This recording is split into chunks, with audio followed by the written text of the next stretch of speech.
Good afternoon, everybody. Sorry. So welcome back to Industrial Seminar and Profession. So I hope all the students are fully recharged after week of semester break. And today you are ready to for another topic, okay, for this seminar. Okay, so today we are going to have two speakers, okay, that will be sharing on interesting which related to the introduction to engineering problem. Okay, so this matter we have related to smart consumer campaign, basically, Dr. Choong. Okay. And we are so fortunate today. We have two experts in their area. Okay, so we start with the first speaker, Associate Professor Behaviour, Dr. Choong Weng. Okay, thank you, Dr. Our event.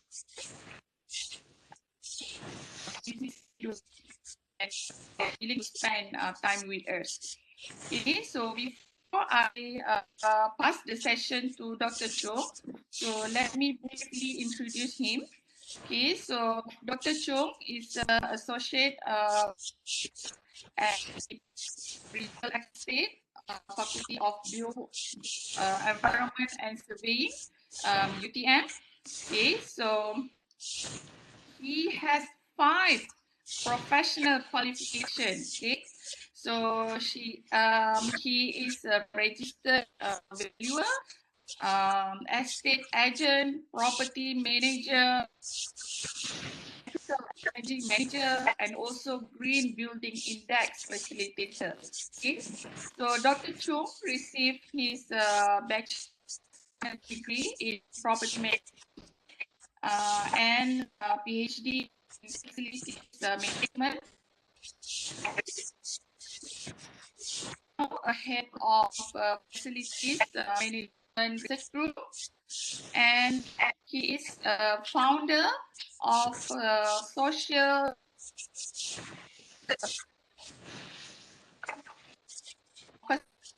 the behavior change corporate social responsibility and cultural design.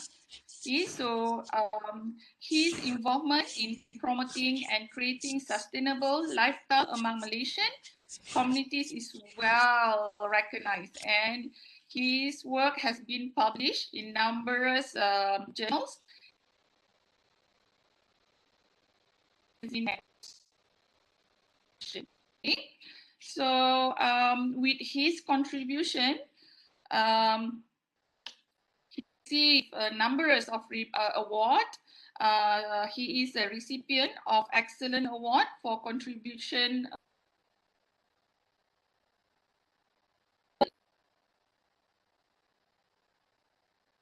so MIT UTM Malaysia Sustainable City Visiting Scholar, and at the is of the best consultant award.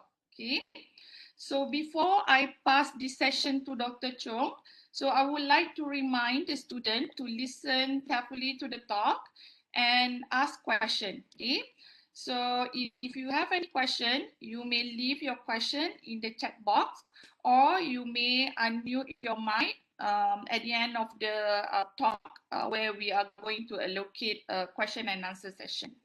Okay, so with that, over to you, Dr. Choong. Well, first of all, let me say thank you to Dr. Nohayatis and her team for inviting me. I'm not sure whether I'm the right person or fit to this position to give a talk today. Likely because my background is somehow very different from the engineering. Mine is more likely on the social science. So you can view me as a social scientist. But I think it's good as well for the students might can get second opinions, or perhaps they will have a different view. So Dr. Nohayati actually proposed a very interesting topic for me to deliver. she mentioned to me about consumerism. I think about for some time what is the best topics for the engineering students, especially those from the chemicals backgrounds. So I handpicked these topics. It's about understanding consumers' behaviors, and eventually it's how you're able to contribute towards greener economy. So please be patient with me. My section is only 1 hour. I think we can finish as soon as possible. And we have Q&A section, am I right? Dr. Nohati? We have a Q&A section as well. Yeah, yes. Okay. If only the students have things to ask, I think that they will have questions to ask as well. So hello, all the students from the faculties of engineering. Can you hear my voice clearly before I proceed? If yes, tap yes in the chat box. Yes, all right, great, excellent. Yeah, let's just move towards our topic itself, because there are several things I want to cover today. And I think such a topic somehow relevant to you. You are the first year students, am I correct? And perhaps you would not appreciate such knowledge at this moment, but definitely in the future when you graduate, or perhaps by the end of your final years, when you want to do a project on this one. So I think that would be very relevant.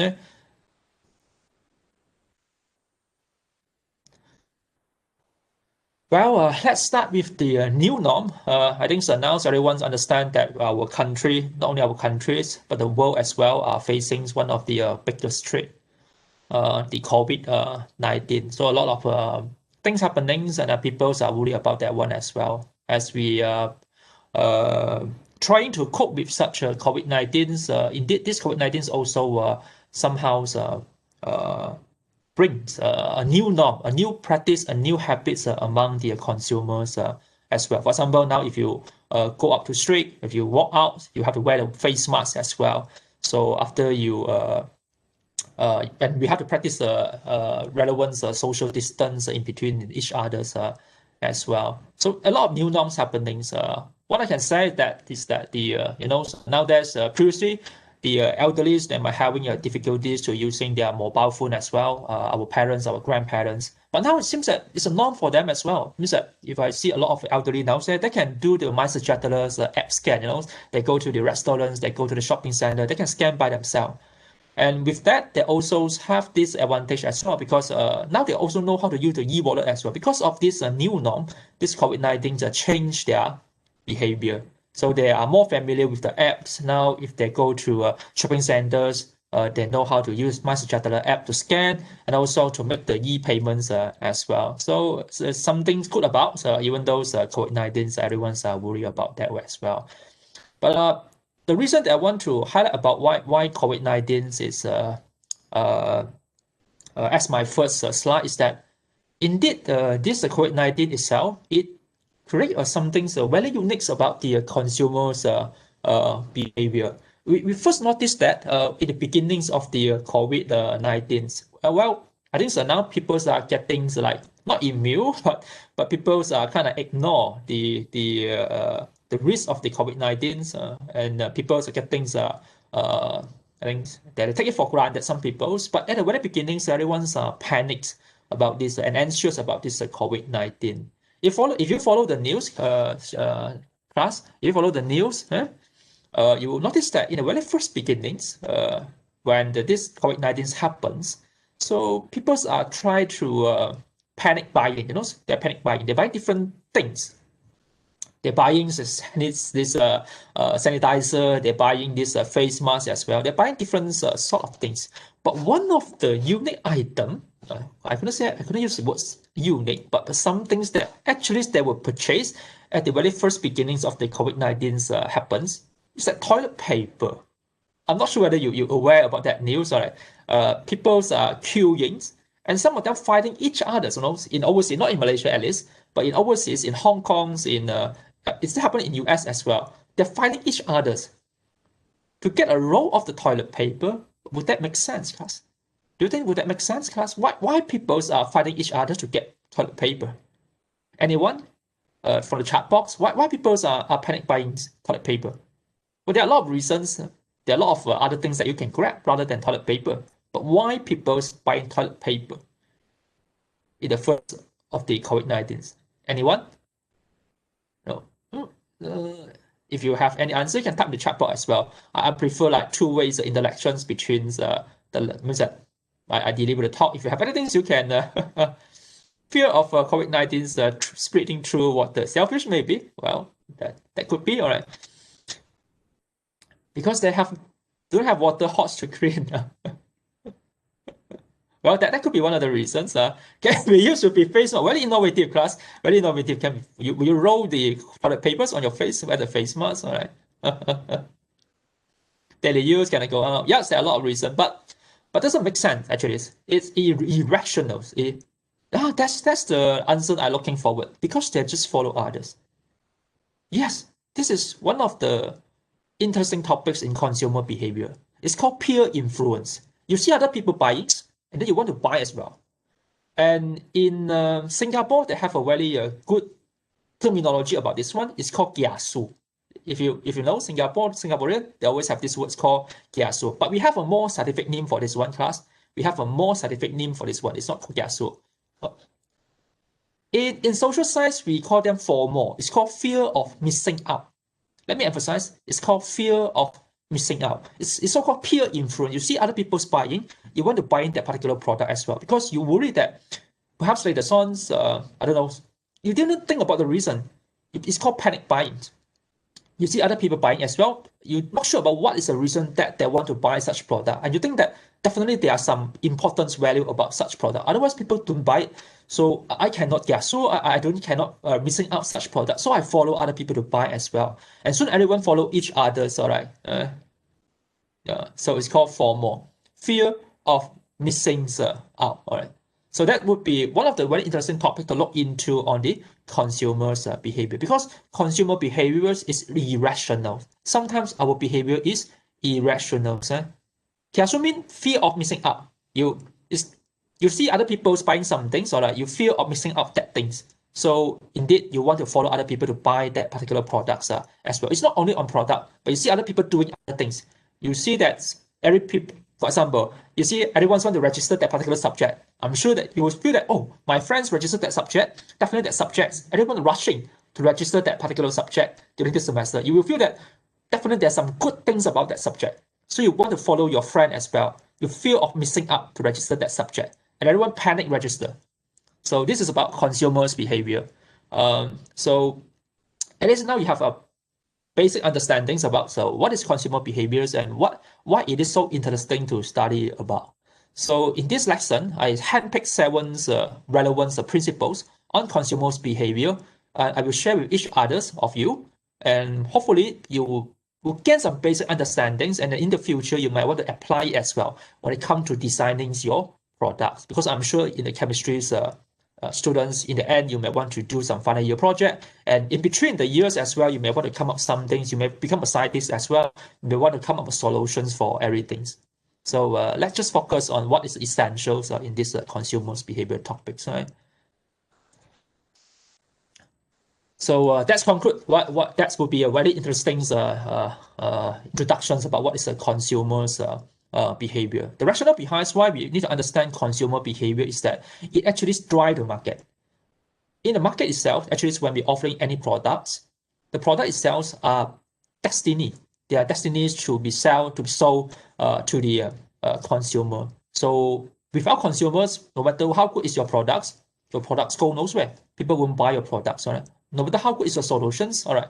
If there's no people appreciate your solution itself, there are no people buying your product, your solutions, so it means that your solution, your product, I'm sorry to say, is useless, all right? So whenever we do, we have to focus on the consumer. And when we talk about consumer, it's very relevant to their behavior.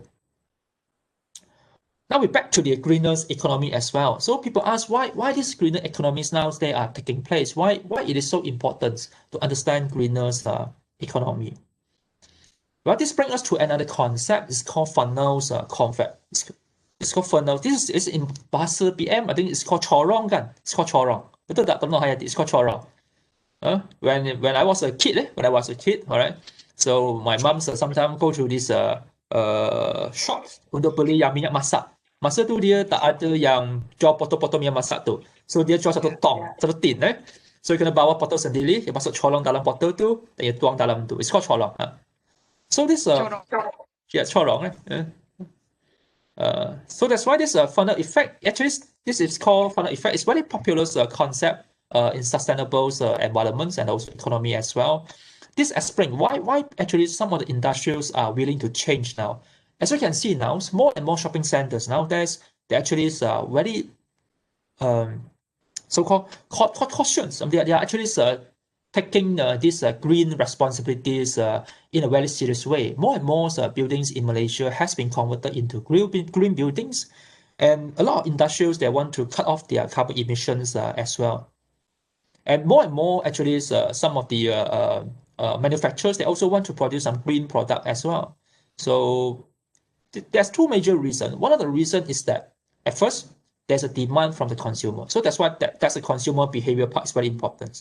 As you can see from this funnels diagram here, there is increasing social demand for such resources. People are more willing to spend money to buy green products. For example, nowadays we have those hybrid car.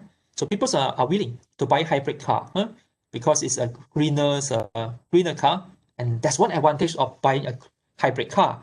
Well, whenever there is a car free day program in UTM, if you have a hybrid car, all right, you can drive into the campus, all right. So that's the advantage. Definitely, it's more expensive as well. And also now, if you look at the air conditioning, means that aircon as well. Now they have inverter. The other dua versi. Satu lagi yang biasa traditional, satu lagi yang inverter. So inverter actually is well, it said that it can reduce energy consumption, and indeed it is. It is able to reduce energy consumption, and eventually definitely is slightly higher the price. But people are buying that one because they know that in long term it pay back to them, and indeed it have contributions to the climate change. It can reduce the carbon emission. Eventually, it reduces the utility cost as well. Another one is that the sustainability resources are reducing as well. For example, the natural gases, petroleums, coal as well. Other things are reducing. So there's a reducing of such resources, and there's a demand of such a product. So eventually, it creates pressures, and the industry are in the middle. They're in the middle. So on one hand, declining of such resources like natural gas, like the petroleum and so on, this semakin berkurang. And there's another hand, there's a demand on such a green product. So this olah dia create satu pressure di antara these two forces. And the industry are in the middle, as you can see from this diagram. So whether they like it or they don't like it, they have to change. So eventually they become more and more greener. If not, they will actually drop out from the market. We will go through this one more details later on, but just for information, this explains why the companies want to change as well. So on one hand, we're looking from the behaviors perspective. On one hand, we're looking from the industrial perspective as well. Both of them are behavior relevant. Because today we focus on consumer behaviors, but behavior itself also apply to industrial as well because they respond to the market. So they do have their set of behavior as well. So there are a lot of reasons why the companies like to change and conduct green practice. But among them, first of all, definitely is the cost saving. There are one questions here. I think I will answer it later on. All right, let's just focus on the slide first. Then I come back to you. All right. So at first, on the cost saving, definitely if you have the more energy efficiencies design, it can reduce your cost. Second is the customer requirement, as I mentioned just now, that there's a need, there's some requirements, there's demand from the customers on such product. The third is the corporate image. Well, if you doing green and everything, so you have a better corporate image. So industrial want that. Legislation, sometimes the rules and regulations in overseas, for example, in Australia, now the buildings actually is a requirement for them to become green buildings. So it's the rules and regulations. If you don't like or you like it, doesn't matter because rules say that if you cannot fulfill that one, you cannot operate. So it's the rules and regulation. Investment as well, because there are investment opportunities, and now there's investor before they go into any companies, they're also looking on the greener profile of your company as well. If your company can produce products that is much more greener, they are actually favor to invest in your company. Insurance, sometimes insurance company as well. For example, now there's a lot of climate change issues in some of the countries. So some of the insurance company that would require companies to purchase insurance to actually protect them from climate change. And definitely it's a marketing opportunity as well. So if your corporates can offer greener products, and then there knows that usually green products, people are linked to healthy products. I'm not sure whether you're aware about this one. Give an example in Aeon. Have you been to Aeon? Aeon Jasco, I think you've been there many times. Kalau kita pergi ke yang bahagian Tonton Hayati, kira bahagian yang kita yang beli sayur tu, dia ada satu bahagian yang jual organic food kan, organic sayur. So dia more expensive lah, means that this well, more expensive. Their product, organic product is more expensive, but people willing to buy because they're thinking that it's much more healthy and also green as well. It's good for the environment. So people willing to spend money to buy more healthy products. Usually are relevant to healthy perspective as well. For example, in one office, kalau we say about the IAQ is good. So definitely we think that they would relevant to wellness as well. So green and wellness, green and healthy are somehow very related. I don't have time to go into details about this one. Let's just introduction of this part. Then I just want to introduce this. I think it's relevant to you. This seventh lesson from the consumer's behavior. We go through one by one. You may find them interesting and how able to shape your mind, and also when you come to an end of your program, you want to design product and everything, so you may want to think about this one. First of all, consumer behavior. Every business actually is customers oriented. So whatever you do, actually, the first thing first is that you have to think about your customer. Whether it's the product that actually you want to offer to the market. For example, you create a solutions. I don't know, so means that chemistry student, you are very good in it. Create different types of solution. For example, you can create solutions on how, I don't know, how to reduce the climate change. Perhaps you can able to find a way to reduce the carbon emissions by mixing certain chemical components, or to build a filters, to build filters in the industrials, or perhaps build filters for water as well to make the water more clean, or perhaps you're able to come up with filters to install in the vehicles as well. Eventually, the carbon emissions can be reduced. So a lot of chemical reactions happening. I'm definitely not an expert on this one, but I'm sure that in the end, what you want actually is that there's another question, Yijun. I come back to you later on this one. There's so many questions. So I come back to you later on, but let's focus on this one first. If I answer you, I think I won't able to finish within 1 hour. Later on. So customers oriented is that you have to really focus on your customer, because customers, well, they are the one who paying for your product. Am I right? When you're doing business, when you're doing solution, everything, you want to make profit, right? And definitely you can say that you do want to make profit, you want to contribute to the world, to make this world a better place. But without the money to sustain your business, all right, it is a failure. You can do something for the benefits of the world. It's just like nowadays, like the COVID-19, people from all over the world, every university are rushing to come up with a vaccine, right? But this vaccine is free. It's not free. One hand, it saves the world from the COVID-19. On the other hand, you still need to purchase it. So every country now, the vaccine already is available now. So every countries are actually looking ways on how to acquire such vaccine, how they're able to get fundings from the international agency, and how they're able to share the pool of monies for those underdeveloped countries. Still, you need money to buy that one.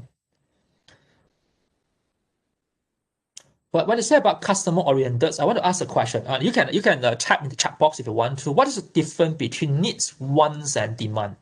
Is that different? Ada perbezaan tak, student? Kalau kita cakap needs, wants, and demand tu, ada perbezaan dia tak?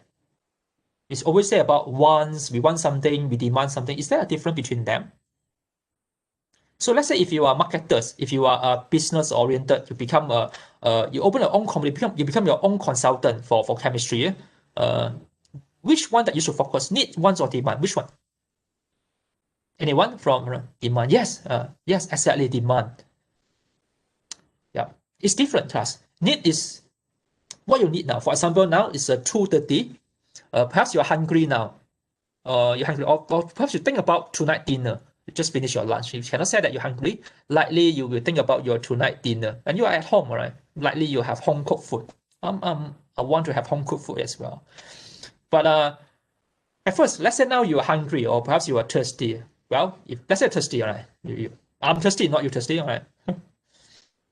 um, I'm thirsty now. What I need actually is water. Am I right?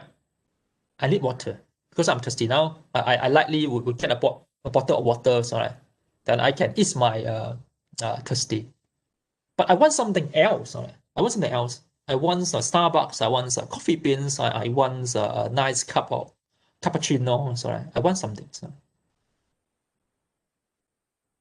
Syrup, all right, great, excellent. Syrup. I'm not a syrup person, so right? But I want coffee, all right, honey, or iced lemon tea that will do my job. So. But now, so what is demand? Demand is that whether I'm capable. At first, the most important is that financially capable. Am I financially capable to purchase that product? I can now. Means that I open my wallets. I have a 10 ringgit inside. I think I can go for a cup of cappuccinos. And second is that whether I have the accessibility to such products. I can't because now I'm giving a lecture now. I can't simply walk out and go to buy the coffee beans or Starbucks. Do they have other option? I can. I can call to a GrabFood. I can call to a Panda delivery and ask them to send it to my office as well. So, but definitely the first thing is that financially capable. Sometimes people demand a lot of things, but whether they afford is another's concern. So what you want to focus is that whether your products have the demand. If let's say you have the product is ready, but it's too expensive, people won't buy that product. Huh? And whether your product itself is able to create the right demand. It's just not necessary. It's just not to fulfill the needs and wants, but you have to think about the demand. Demand means that they are financially capable to purchase your product, and your product is accessible for them. There are many other factors as well. I don't want to cover everything here. It's very time consuming. But two things here. The first is that whether your products really is able to have a right price and people's affordable to buy your product. That's the first thing. Second is that whether people can access to your product. Let's say you have a solutions for something, you have a chemical solution for something, whether people are having able to access to your product itself, and whether people are willing to pay for your solution. Let's say you have solutions to make Johor River much more clean. Now you have kind of like develop solutions. You put something into the water, so that eventually your product itself will able to make the waters more clean, or like to able to kill the germs and everything. But who want to pay for your products? Is that the local authorities, or would it the water supply company would pay for your product? Who is your customer, and whether this is their demand, all right? And what is the pricing for such a product? It's a very complex question, but I just want you to take this one lesson is that you always have to think about the demand of your customer. So whenever you design a product, you're doing your final years of project, you come up with a solution. Whether such solutions they have a demand in the market, and what is the price that people's willing to pay for your product and solutions. Right? Second lessons I want to share with you is that about customers driven. Right? The society will pay. Yeah, sometimes they will, sometimes they don't. Right? Second is that the customers driven. What is means by customer driven?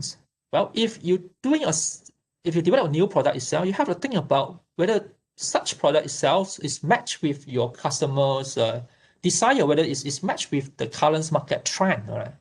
Good example is that, and any one of you have ever used the Nokia phone? I think you are Generation Z. Kan? I think now you are age about like 18, 20, right? 20, about 2019, about. I think supposedly you are Generation Z. I don't want to say it. It is, I think appliedly I'm a Generation X. I think Dr. Nohoyadi much more younger, Generation Y or some sort. Generation Y. So I'm Generation X. Dr. Nohoyadi likely looks very young. Generation Y, and you are Generation Z. It's different. But pernah tak you pernah pakai Nokia handphone? Class, have you? Element of you? Ataupun your parents pernah pakai 3310, 3210. So look.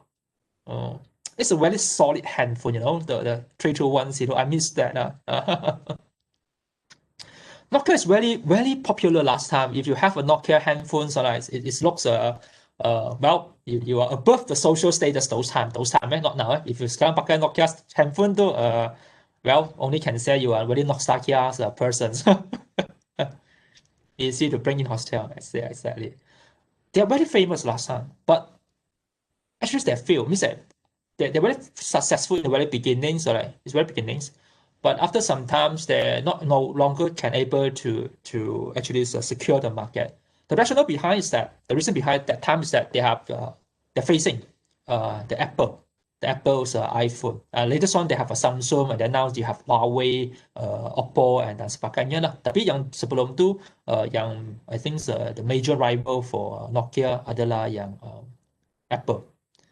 So Nokia sebenarnya pada masa tu dia come up with the different phone as well. Tapi handphone dia very complex. Function dia pun sangat-sangat complex dan dia tak match demand pada market trend tu lah. Sebab market trend pada masa tu mereka nak satu handphone yang mana dia ada App Store.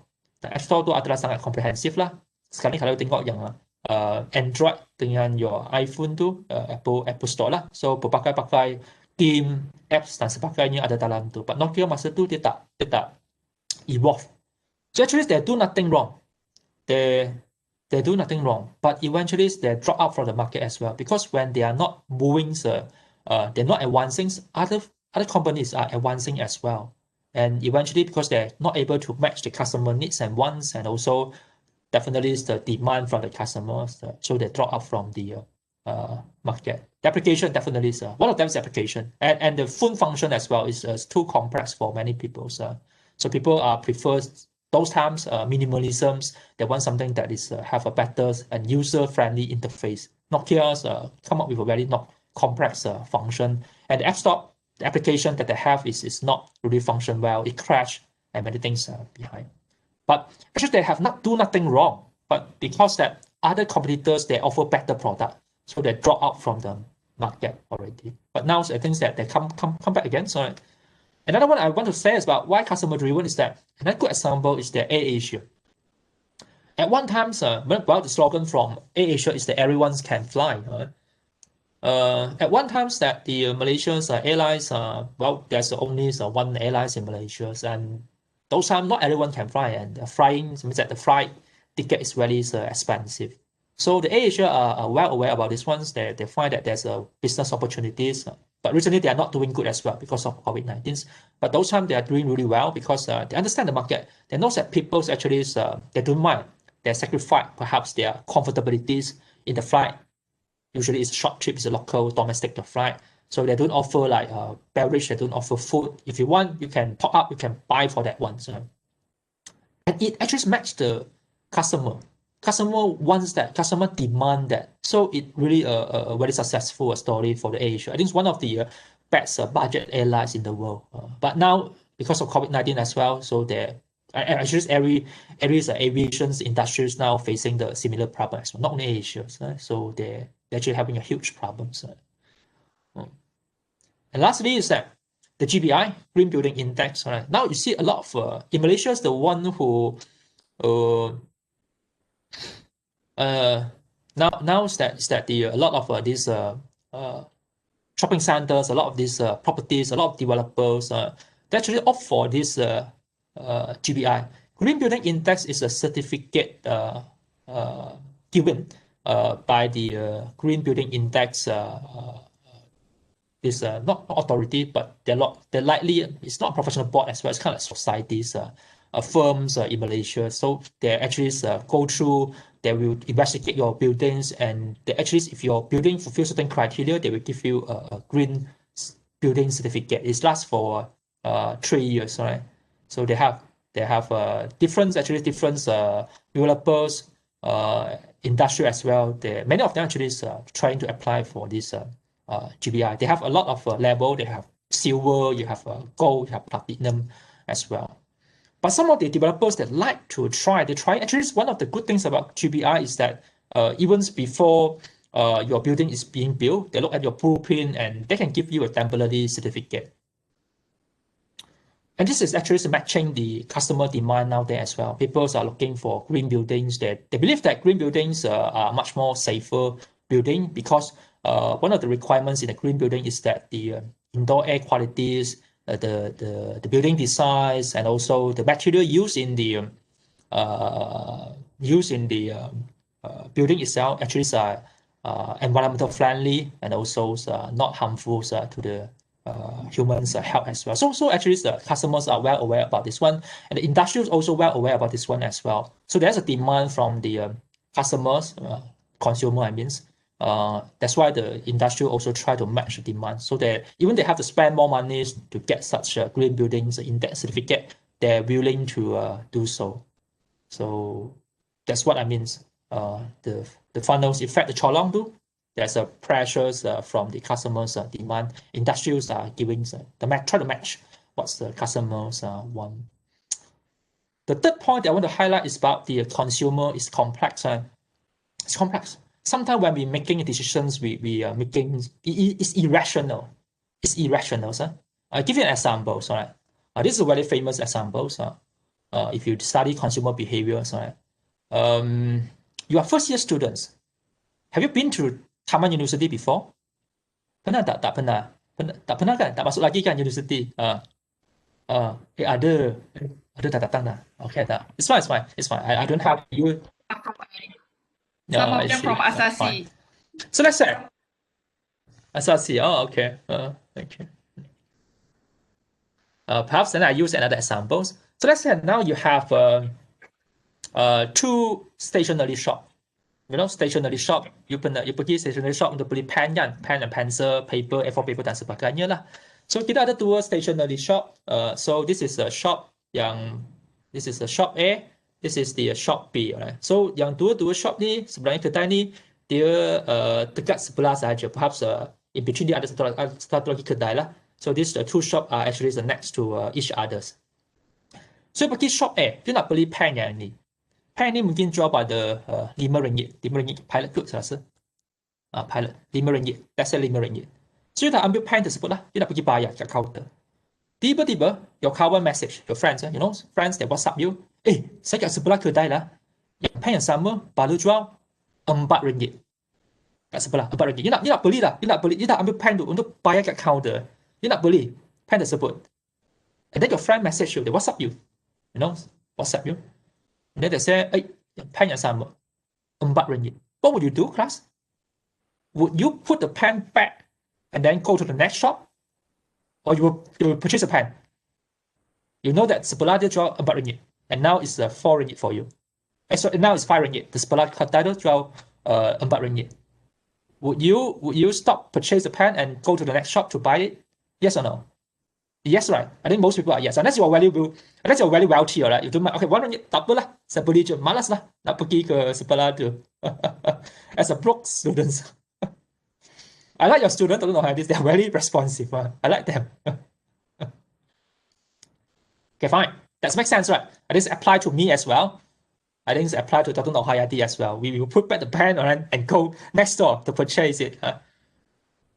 See, this been to Rainbow before. Rainbow and Kiang, she knows very well. All right. But now we try another example. In this case scenario, you save RM1 kan? You save RM1, betul tak? Sebab you dah letak pen balik, you pergi sebelah kedai untuk beli pen tu RM4, so you save RM1 lah. You see, Chinwei you excellence, right? Boleh beli ice cream lagi. So now, let's say you want to purchase again similar scenario as well. You have one shop here. Sekarang adalah car dealer. Dia jual kereta bukan jual pen bukan stationery shop. Dia ni car dealer. So satu shop kat sini, satu lagi shop kat sini. Alright. So dua shop ni sebelah antara satu sama lain. So again, there's one shop in between. You nak beli yang the latest version of the Proton, or perhaps you want to put any car actually. It's not only X70. Mungkin nak beli BMW ke Mercedes ke. Let's say X70. Well, you see, they're more update than me. X50. Excellent. Do you have an X50? So how much X50? How much X50? Don't know. They don't know. Sorry. 90,000. Okay, fine. 90 ringgit, 90,000 perhaps. 90k, 90k, 90k. Okay, fine. So let's use this example. So sekarang ni yang shop A ni jual 19,000, right? 90k. Tapi lah 90k lah, 90k. We use 90k. And then you want to purchase this car already. Well, you speak with the car dealer, the salesman, and then you're happy with the salesman or sales lady lah. You're happy with that, with the sales lady or salesman, right? And you persuade, you want to buy that product already. You want to buy it. Now you already going to the counter to sign it. Your friend call you. Saya kat sebelah lah. Kat sebelah tu, dia lebih murah lah. Dia 89,999 sahaja. Murah RM1. 89,999. Murah RM1. What would you do, class? Would you go to the next shop? No. But doing the same things, actually you save RM1 as well. But why do you go to the next shop? That's the consumer's behavior. You don't know. If you go to the next shop, perhaps they're also giving you good service as well. You don't know, so. But that's just an example. Class, don't take it seriously. But just that this is about the complexities of the consumer's behavior. Sometimes our decision is not rational. It's more expensive of the product itself. Actually, you're more willing to spend. More expensive of the product itself, you are more willing to spend indeed. So that's what I mean. So you won't, because if you do the two action as well, you just walk to next store, can purchase at a much more lesser price, RM1. You would, even though the car S70 kat sebelah dia lebih murah RM10, you pun tak pergi. Believe me, you won't go. Kalau dia murah RM10, you pun tak nak pergi. Sebab you nak RM10 biar je lah. Jadi 90 90k kan, biar je. Malas nak pergi lah. But if there is a pen which is selling for RM1 less, both you save RM1, but you go. So yeah, exactly. Just want to show that is actually sometimes people's behaviors are complex. But definitely we can do a more in-depth discussion about this one. But the lesson to learn is that consumer behavior is somehow complex. It's more complex than you think. The fourth one is actually that the consumer's behavior segmentations. You cannot say that I want products and I can match with everything. So your consumer themselves actually can be segmented. All right. And you cannot have one solutions and actually apply to everyone. Even those we have done experiment before in UTM. You know, so in UTMs we do these behaviors experiments. What we did is that because we're doing energy conservations as well. So we actually target the lecturers. We found that actually the lecturers and students they're much different. If you want to convince them to do something to save energies, that they actually need a different message. You cannot use a similar message to telling lecturers and the students the same things. They won't listen to you.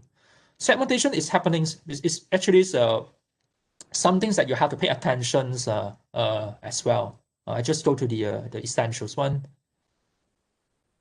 For actually, these consumers can be separated into, well, there are many ways to segment them, but one of them is through these 4 categories. For example, like the geographic.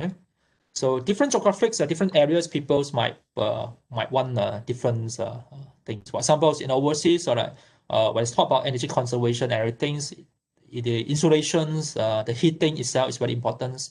The heating system. But in Malaysia, we don't have a winter. We do need that one.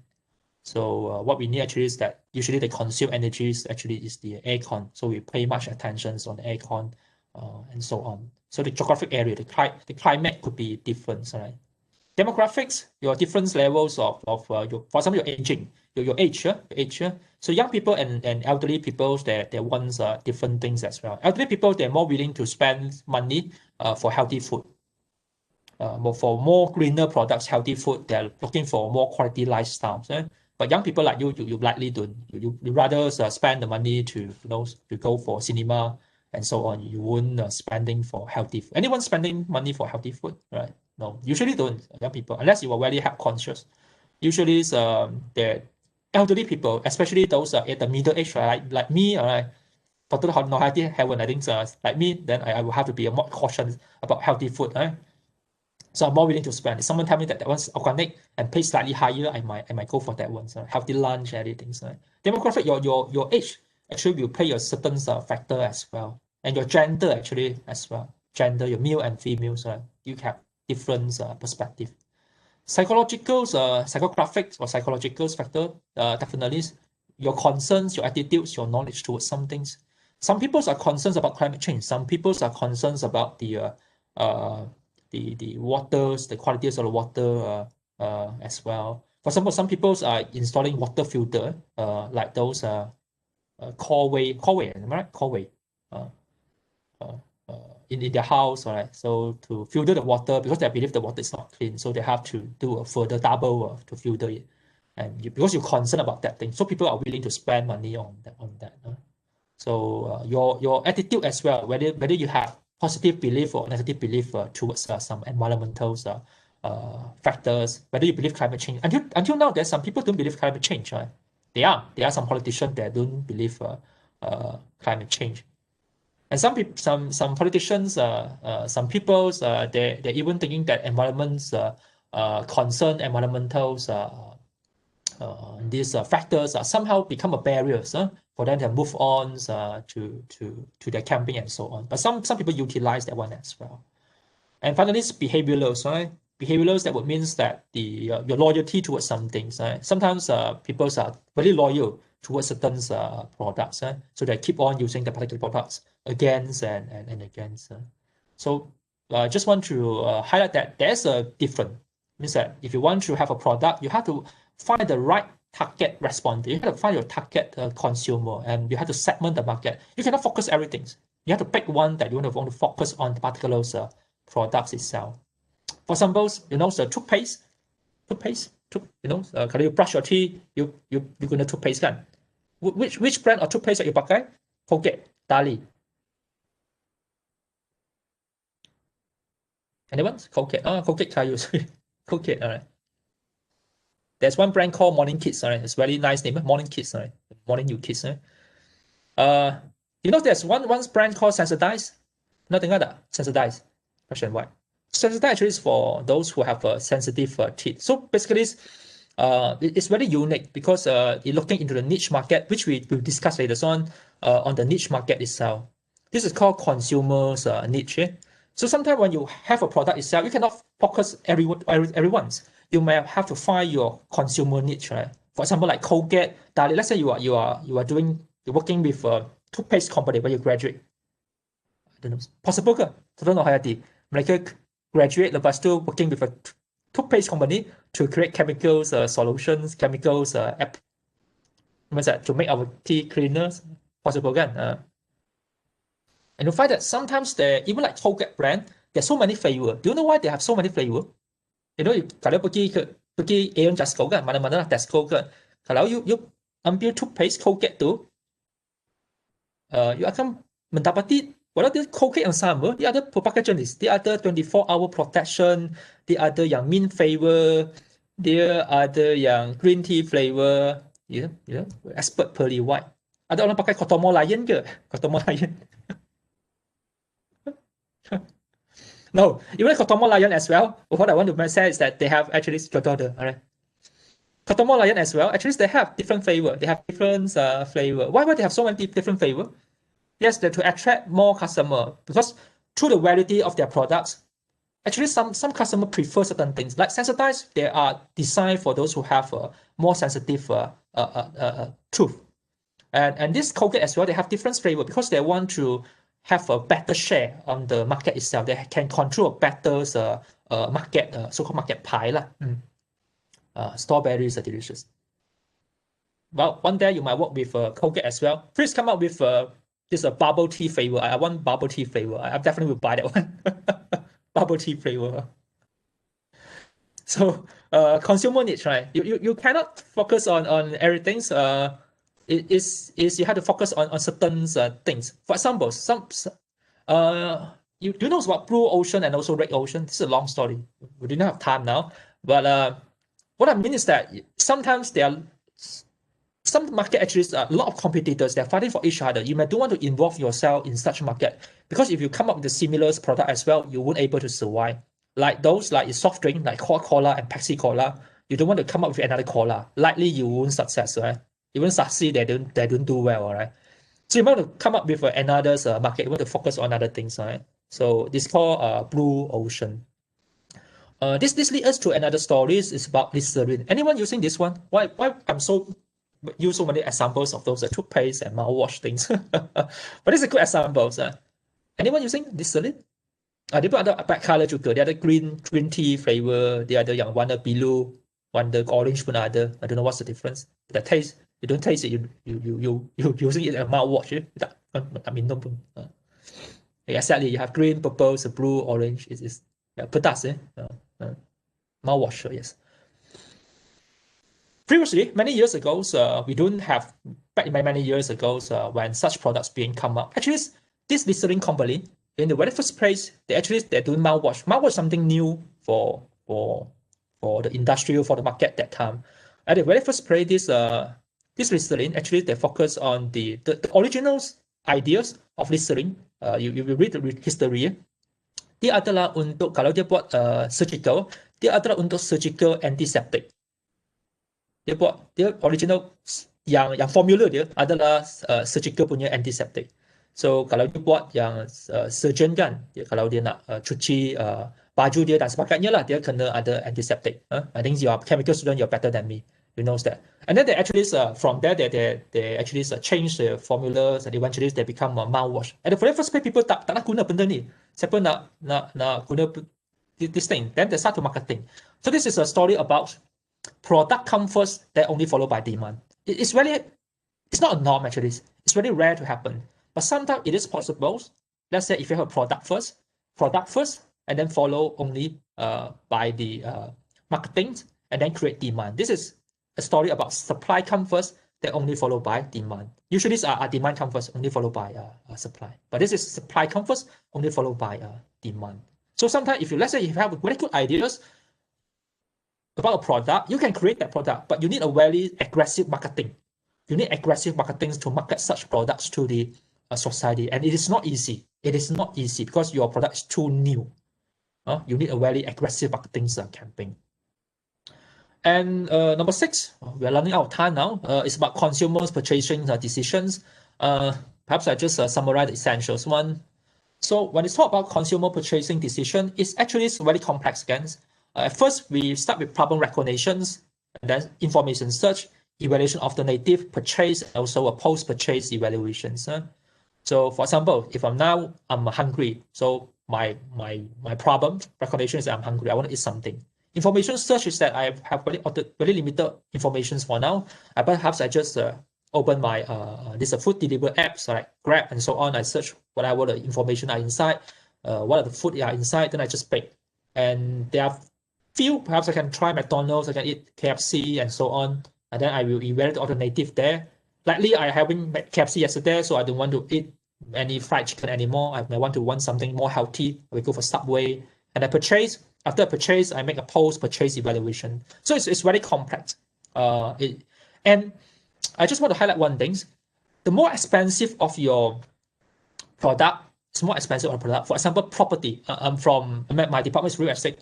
Property is very expensive. If it's a very expensive product, it will take longer time to go through this process.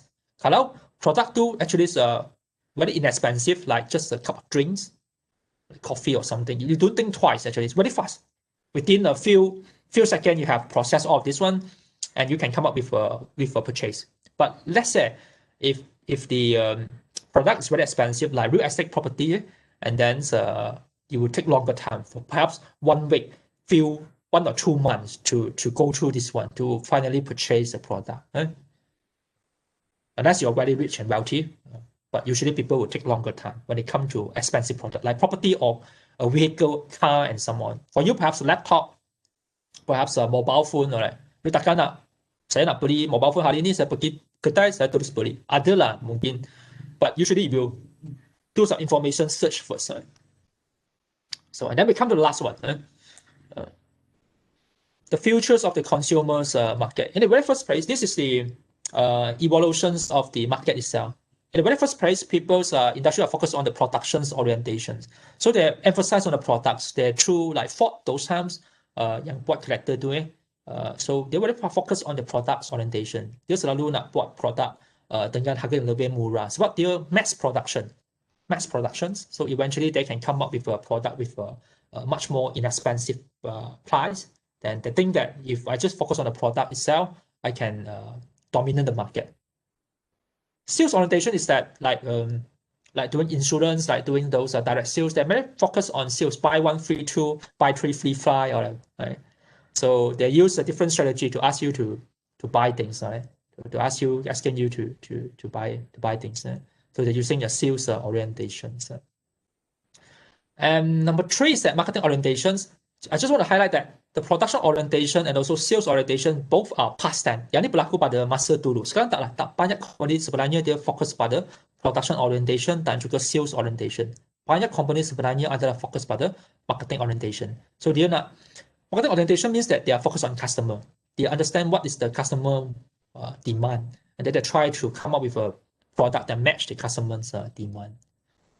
This is present. Kalau production orientation dan sales orientation ini adalah past tense. Marketing orientation is present tense. Kalau future tense in the future sebenarnya adalah social responsibility dan juga human orientations.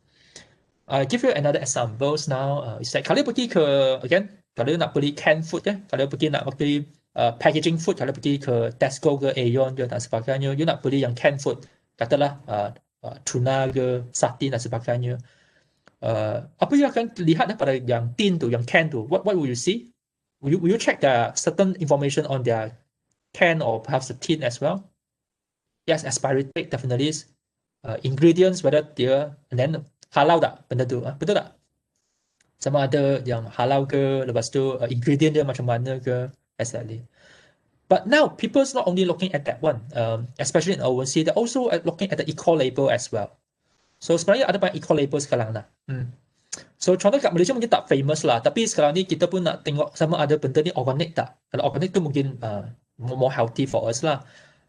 Dan kalau kita beli macam yang refrigerator, kita beli television, kita beli yang electronic appliance lah, kita akan lihat sama ada energy star tak, sama ada yang produk tersebut dapat jimat tenaga tak. So benda tu adalah eco label. And in the future, bukan sahaja pada electronics appliance, mungkin pada makanan juga, dia akan ada yang eco label. Maksudnya, kalau ada eco label dan mungkin ada yang recognition, means that these products are much more cleaner, they're good for the environment, dan mungkin dalam masa dia nak proses buat makanan tersebut, produk tersebut, dia tak berlaku macam penindasan label dan sebagainya. We want things that we buy, the background itself are very clean, and we also want, as a responsibility consumer nowadays, we want that our product able to contribute to the society and somehow. Kalau you tahu yang belakang, means that the story behind the company itself, actually they are not environmental friendly, you might don't want to buy their products already. So people are actually going up to that. So that would be the future. So more and more companies that back to the yang ada teori Choong tu So because of the customer demand, industries have become greener and greeners. So I conclude my discussion here is that well, definitely consumer behavior is something interesting to talk about, something interesting to discuss about as well. We can have a very lengthy discussion. But I just want to highlight to engineering students like you, understanding consumer behaviors and also in the future, not now, in the futures, on how to apply them in designing and also marketing the product itself, especially on matching the customer's demands, is a key of success for you in your future's career. You cannot simply come up something that the customer don't want, all right?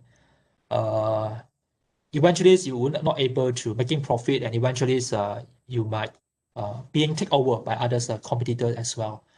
And we have to understand as well, there's a two-way interactions. At one hand, consumers demand, and this consumer demand actually will influence the industrial's behavior as well. So because the demand actually will determine the supply, and so does the consumers have the power to influence the industry to become greeners. So with that, I stop my lectures, not lectures, but just the sharings. And I open the Q&A if any. I hope there's nothing much to ask. And I pass it back to Dr. Nohayati. Okay, thank you very much, Dr. Choong. A very interesting sharing. Okay, so indeed, customer behavior is complex, right? Okay. So I think there are two questions previously at the middle of your sharing. Back. What's they asked? So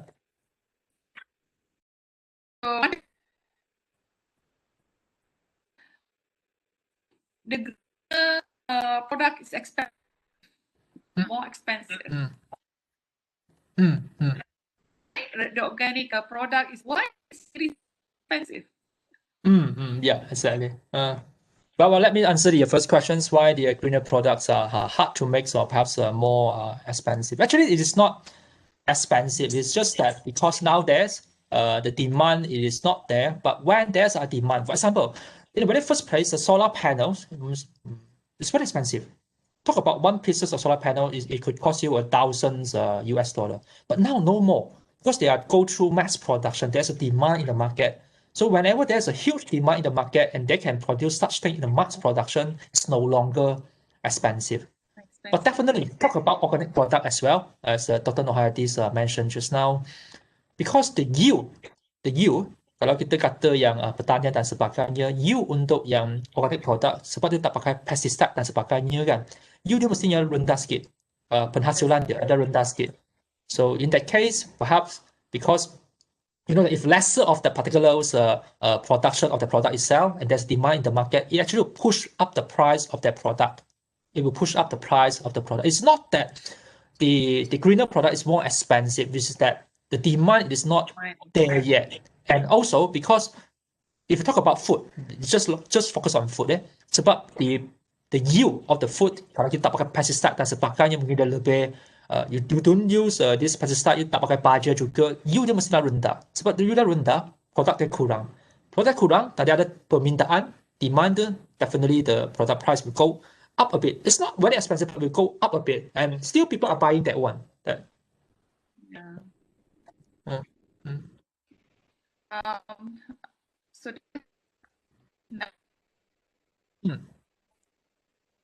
real and fake organic product. If you be able to answer that. I don't think I'm a right person to answer this one. I don't have the knowledge about this one. But so far I know is that Malaysia so far I didn't see any actually organizations or perhaps authority actually to certify the organic product. I haven't seen such label before. There are many label, but I'm not sure whether they are really genuine or not. Because people are declaring they are organic product. We not sure. So many labels there. But in overseas they are. Kalau kata overseas tu dia ada label dia yang certified organic tu. But in Malaysia saya tak nampak lagi. Mungkin this is your business opportunity. Then you can create a company to certify organic product. Then you can make some money as well. I don't see any label. I don't believe any label. Means that sometimes they have several label. I don't think they are given by the authority. Sometimes they actually stand by themselves. Okay. But I don't see any moment. Yeah. Okay. So there is one question here from Abdul Rahman. Okay. So regarding plastic product require plastic as container, something that is green. I believe it's green friendly to match the country demand, such as a cooking oil. How does it affect these companies financially? So basically, it's on plastic packaging and going green. Yes. Okay. Again, I'm not a chemistry person. I cannot give you a formulate about this one. But I try to explain from the social science perspective. All right. Yes, definitely is the free of plastics, no more plastics. I think that's the I think the slogans from the previously is the Ministries of Natural Resources and Environments. Now that they're also focusing on this one as well. In Malaysia, we are trying very hard actually to get rid of plastic. Dulu kalau you pergi McDonald dia kalau pergi beli yang fast food McDonald's, KFC, dia akan bagi straw. Kalau dia tak bagi straw tu, tepi dia ada straw yang boleh tekan sendiri. But now you hardly find such straw. Kalau pergi restoran pun, dia tak bagi straw pun sebenarnya. Sebab dia tak nak you guna plastik. So sebenarnya yang ni more complex, this nama dia nudge lah. Dia ada satu konsep nama dia nudge. But kalau you tanya dia bagi. Kalau you tanya dia boleh bagi pada you. Dia bukan salah kalau you nak gunakan straw tu, tapi you tanya baru dia nak bagi tu. So that is one of the campaign lah untuk get rid of the plastics itself. Would that mean that those who are making straw, the company who are making straw, they are actually facing huge problems? Uh, Definitely yes. Definitely yes. Because people are using less of the particular products. This is come back to the our original discussion just now. Kita ada satu teori Choong kan? Ingat tak? Plus from teori Choong, there's a demand. There's a demand from the market itself. We need much more greener product. Industry themselves, they have to find a way to fit into such a trend.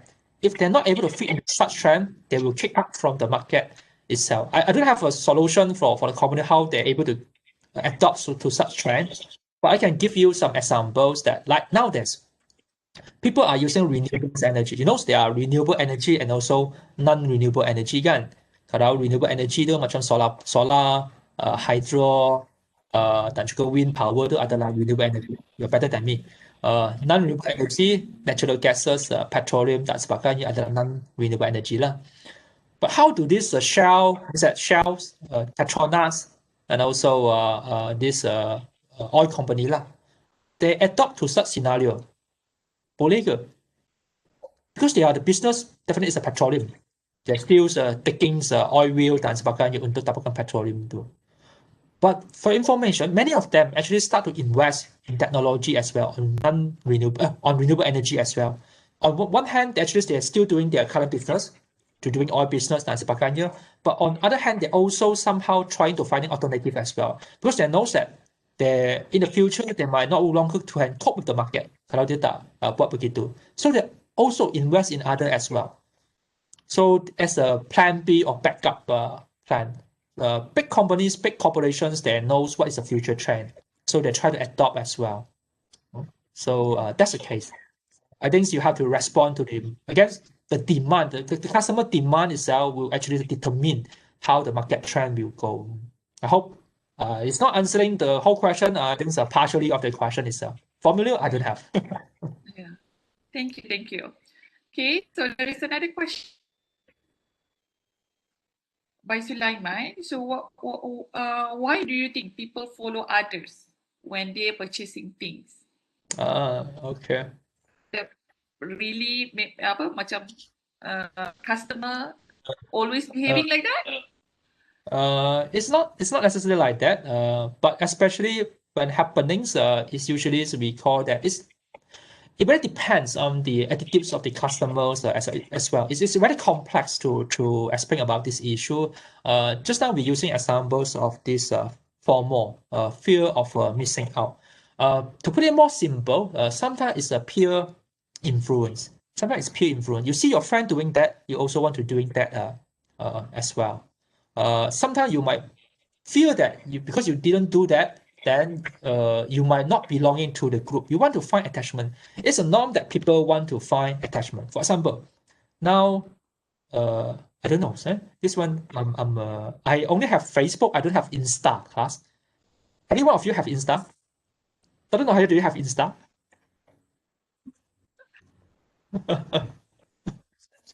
Not yet. And all the students now, I was told that my student told me that they have TikTok. You know TikTok? They play TikTok as well.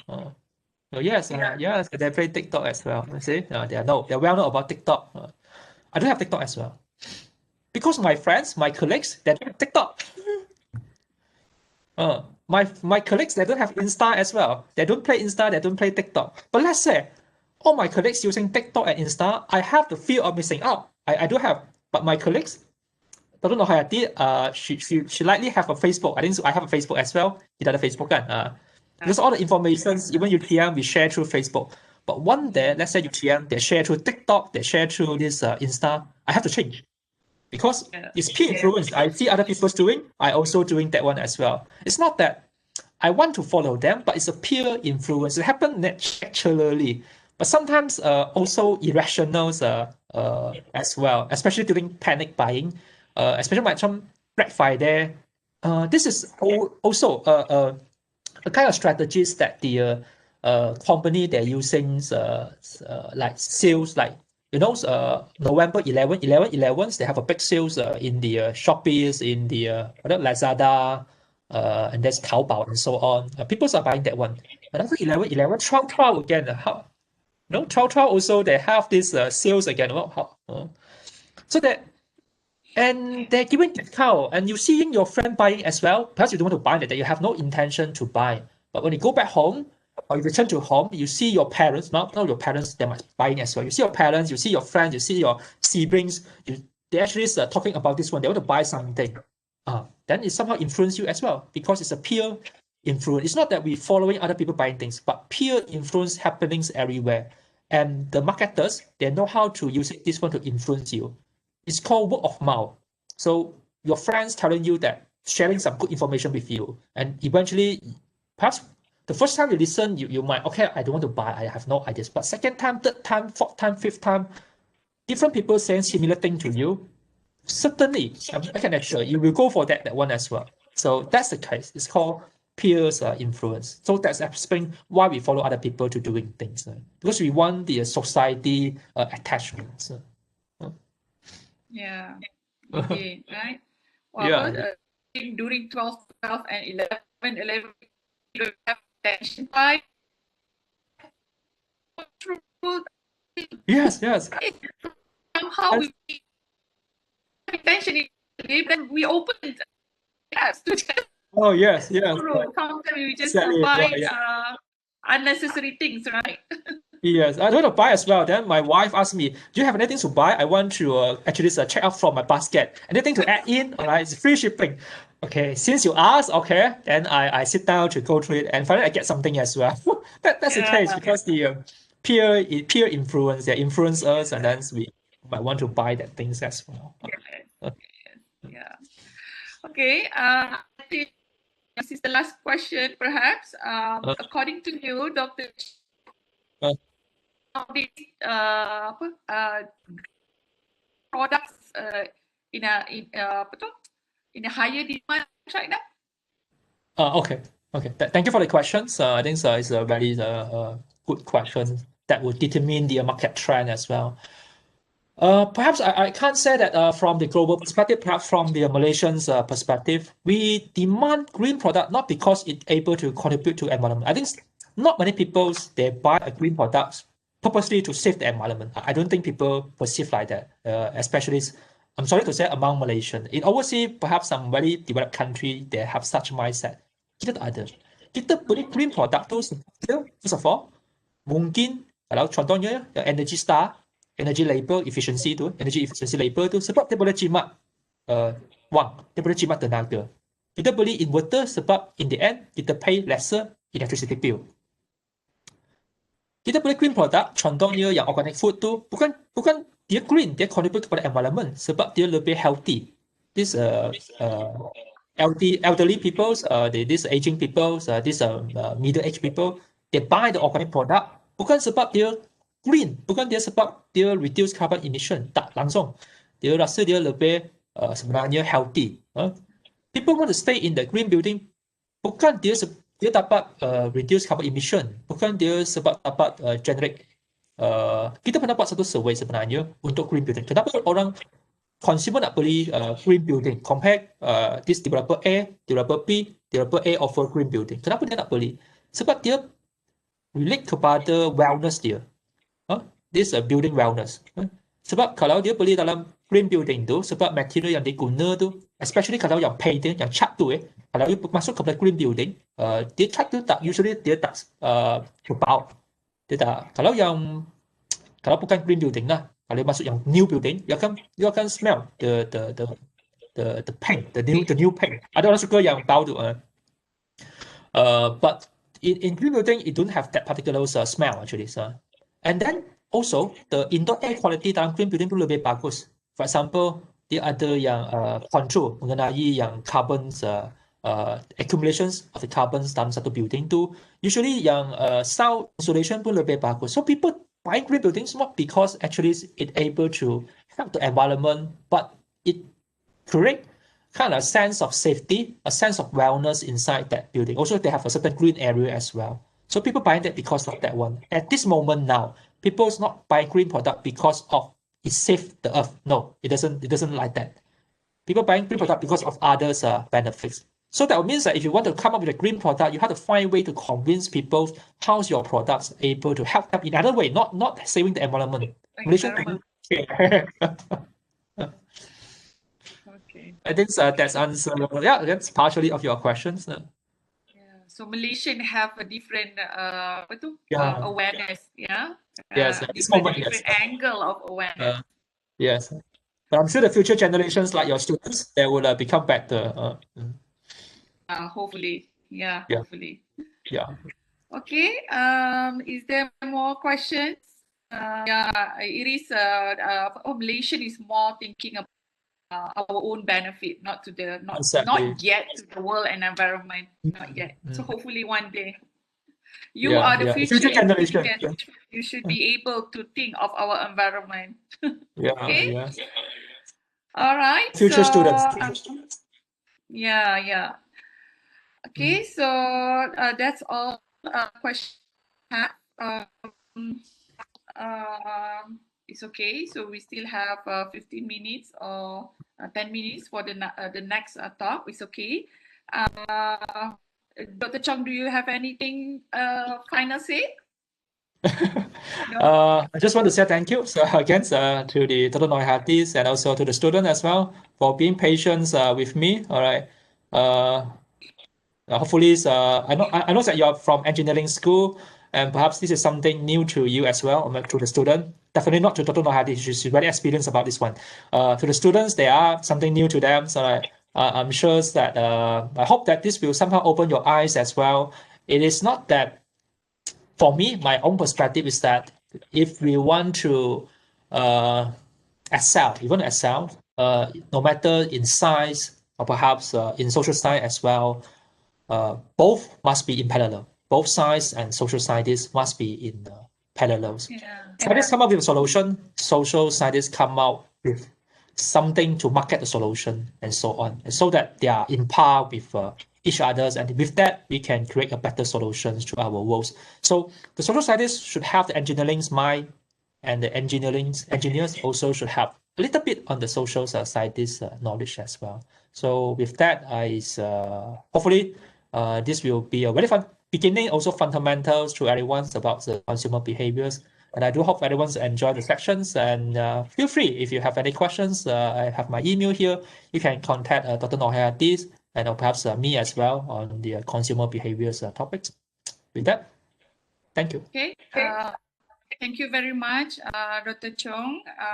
Indeed, I learned a lot today. Okay, so I hope the students also learn something today, and hopefully this talk help them to prepare the next coming report that they have to submit next week. Oh my Okay, goodness. so I should hope to have work a lesson with lecture you. just now so that make their life easier.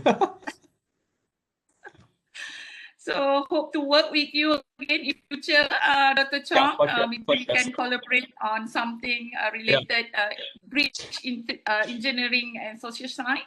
Mm. Okay, so with that, thank you very much. And then maybe we can take a break, 10 minutes break before we begin the next. Okay, thank you very much. All right, so thank you. Bye bye, everyone. So, all right, so leave first. Okay, yeah, thank you very much, Dr. Chong. Bye.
Dr.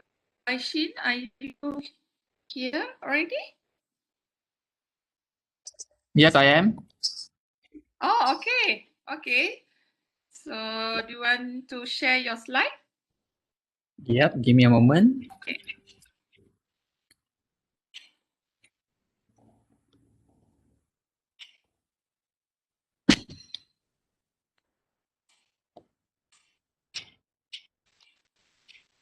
Can you all see my screen? Not yet. Sekarang.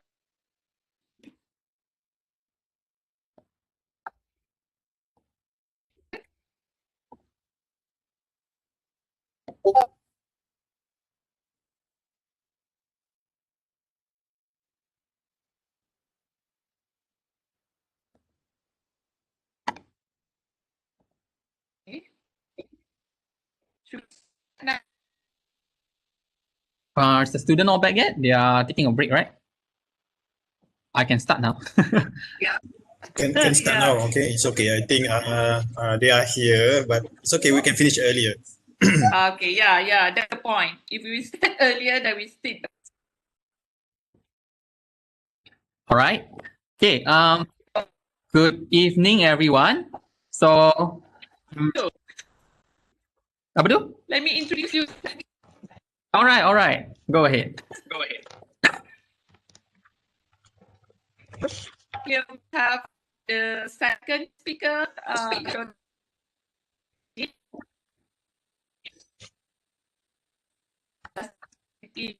manager in our school.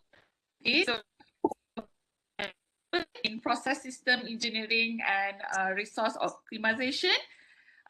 He specialized in the field of sustainability, including green management, waste management, and many more. So he has been involved in many research related to his activities. He has published over 130 publications and 4 policy papers related to low carbon blueprint. Okay. His invention has won many awards. Okay, and he has in fact, privileged, prestigious award. Okay, so he has received awards at Imperial College London during his PhD, and he was been awarded the Global Best Young Chemical Engineer Research by ICAME in 2015. Okay, he also awarded as a Young Scientist Research Award by UTM in 2020, and recently he has been awarded as Malaysian's young scientist. Okay? So that's a huge award. Yeah. Okay. Congratulations, Dr. Wai Shin. Okay. So with that introduction, so I pass over to you for your sharing. Over to you, Dr. Ho. Okay, thank you, Dr. Noati. Hi, everyone. So this is, I heard that you are a first year student. And first of all, I'm actually very excited to be able to share this talk with all the first year. It must have been tough, right? I mean, you know, when I was starting my university, I was very excited to go to the university, different environment, getting to know more people. But sadly, now all of you are actually at home. But anyway, we try our best to deliver our session and also our knowledge through online platform.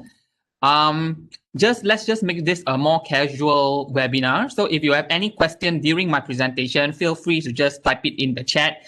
I already opened a small chat at the side, so whenever you type something, I'll be able to address it right away. Okay. So as already introduced, again, I am Wai Shin. All right. So next time, I don't know, next year, if you come back to UTM, if you see me, you can just call me Wai Shin. Okay. So this is me. You can see my picture on the slide. Okay. And today we are covering a topic which I heard that is very important for you all, which is about carbon footprint and actually how to calculate carbon footprint, because you have to do a report, and in your report, you have to include all this calculation. Okay, so let me go straight to the point. Just now I was in the session with when Dr. Choong was mentioning, so I believe you already know what is green consumer about and about all these sustainability things, yeah? Let's just cut to the point. First thing, what is the definition of carbon footprint? So as we know, if according to WHO, carbon footprint is a measure of the impact of your activity have on the amount of carbon dioxide produced through the burning of fossil fuel. So it specifically here mentioned that it's the burning of fossil fuel. If you put into that context, like during the activity, especially when you're talking about consumer, right? Let's say you're buying something. So if you really want to talk about the carbon footprint, it has to begin from where it is manufactured.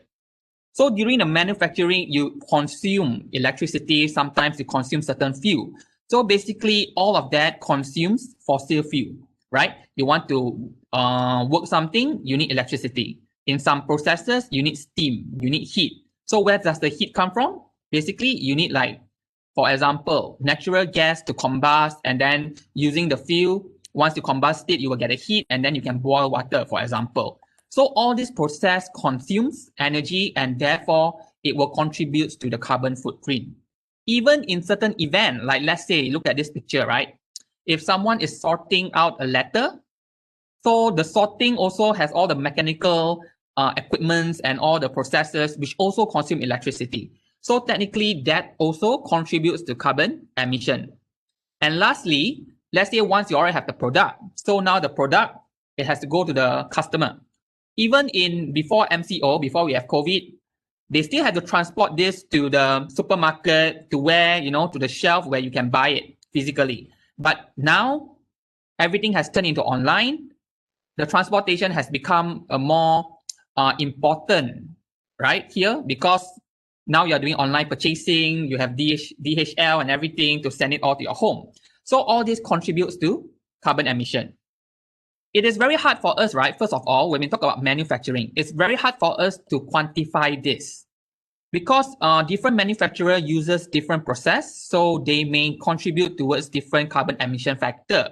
And a lot of industry, they also did not do a detailed study, and in order to calculate what is the carbon emission factor. So what is more significant for your case here, especially consumer, to know rather how much you are contributing toward carbon emission is actually from the transportation side. Yeah, it's quite difficult for you to get the exact quantification if you are talking about the manufacturing or the event side. Yeah, because sometimes we do not know exactly what process is involved. So from here, actually, my session today, I'm going to focus more towards the transportation side and how to calculate the carbon footprint for transportation. So as you can see here, this is first the carbon emission by sector. So this is the breakdown of carbon emission. As you can see, most of the carbon emission is actually due to energy. If you sum this up, it's about 60 something percent to 70 something percent. Yeah. And out of the total energy, transportation actually contributes about 14.3%. So this is just important facts that it will be good for you all to know. All right. But apart from energy, like for the agriculture and other things, sometimes this is not just from the fossil fuel, it's actually directly from the process itself. Like agriculture, sometimes when you throw, after the agriculture, there's biomass. So this biomass will decompose and you will emit carbon dioxide. So all this actually contribute to the carbon emission. But when we talk about carbon footprint, it's specifically on the energy part. Okay. On the fossil fuel combustion, as WHO mentioned. All right, so don't get confused on that. When we talk about carbon footprint, always remember about the energy section. So I want you all to do some activities here. So I want you to type in chat. Type up the mode of transportation that you know that is used for delivery of goods. Can we all do that?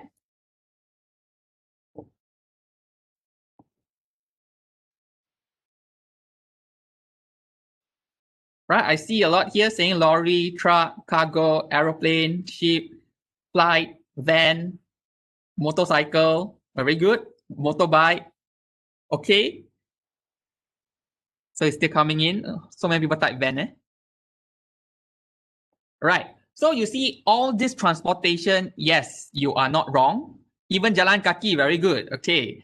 So sometimes, right, especially in the city area, sometimes you just take the food or something and then you deliver to people through by walking. So yes, all of these are mode of transportation that you use to deliver good. So all this actually will consume fuel, except jalan kaki lah. Jalan kaki, you don't exactly consume fuel, right? For international students, jalan kaki is walking, okay? So if you walk, of course, you don't consume any fossil fuel in that sense. But for other vehicles, you will consume fuel, which will then contribute towards carbon emission, all right? Thank you very much. Walking release, okay, Dr. Zaki mentioned walking release CO2. Yes, because of our metabolism, we release CO2, but we are not consuming fossil fuel. So if consider under WHO, we are not contributing to the carbon footprint. Unless you want to talk about the food that we consume. Sorry. So this is the example, like when we talk about delivery, there's a lot of different mode of delivery. So as all of you have mentioned just now, there's car, there's airplane. So depending on where the good is delivered. So let's say if this one is Japan coming to Malaysia, let's say you go by plane, so it will emit a carbon emission.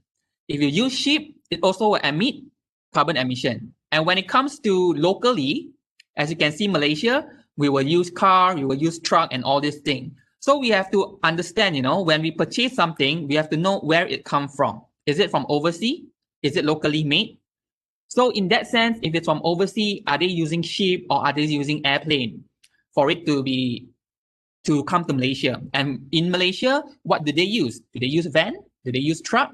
So all of this have to be known before you can actually calculate the carbon footprint of the exact delivery of the good from where it comes from.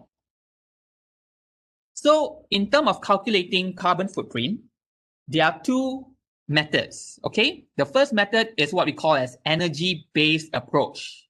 So energy-based approach is, of course, the best approach.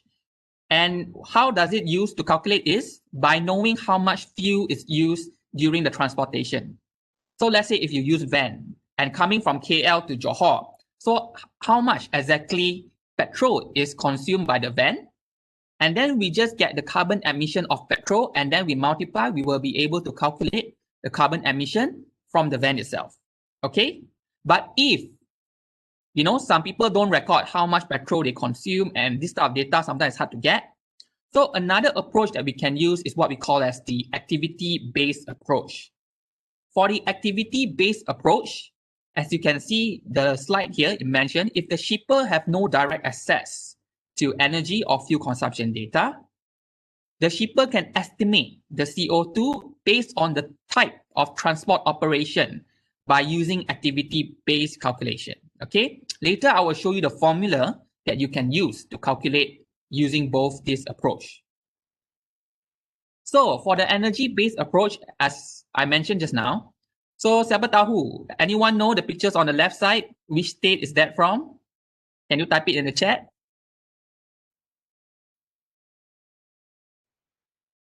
Penang, okay, right, very good. You all know this is Komta building, okay? On the right side, where is that? Hey, Dr. Zaki, don't spoil. So Dr. Zaki has mentioned it is Johor. Exactly, this is Johor. This is a causeway to Singapore. So I took this picture. I thought, most of you may not recognize it, even though that, you are in UTM now, but you cannot come here physically. So you may not know this landscape, but this is Johor Bahru, okay? And that is a causeway to Singapore, right? So as you can see, if we are talking about Johor, of course, that is Selat Tebrau lah, that's sea over there. All right. So if from Penang going to JB, so if you want to use the energy-based approach, we have to understand and we have to identify, number one, how much fuel is consumed. All right. Number two, what type of fuel is being consumed. If you use a van, or a car, it may be petrol. But if you use truck or lorry, it may be diesel. So diesel and petrol, they have different emission factor. Okay.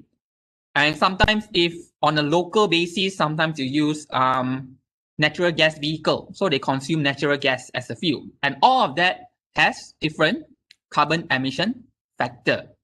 And thirdly, is to identify the carbon emission factor of that specific fuel. Okay. So this is the formula. As you can see, first is to calculate based on the actual fuel consumption of the transportation. So CO2 emission is equal to the fuel consumption times the fuel emission conversion factor divided by 1,000. The 1,000 is more of a conversion of unit because the calculation is in ton, while the emission factor is usually in kg CO2 per liter. All right. Give me one moment.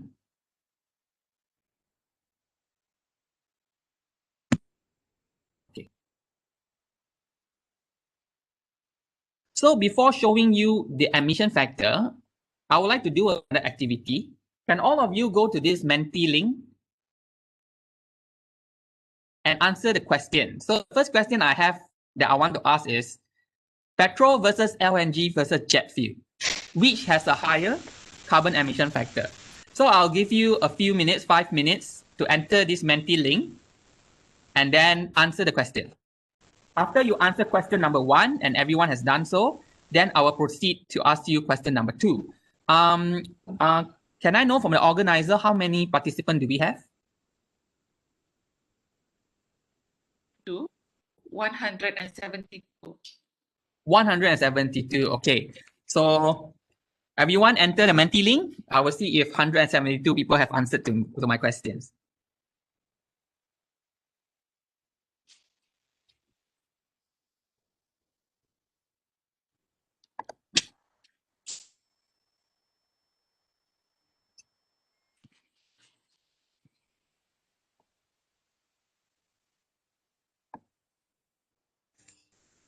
Okay, I have 12% answer already. Keep it coming.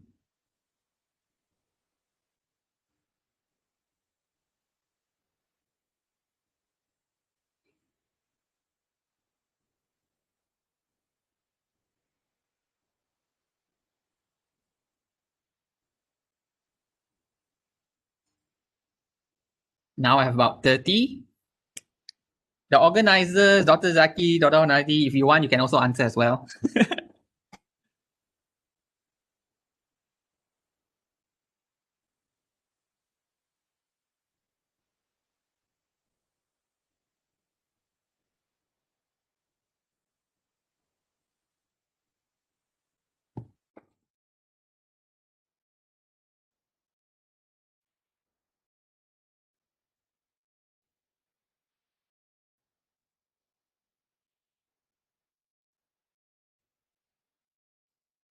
Here I have about 80 already.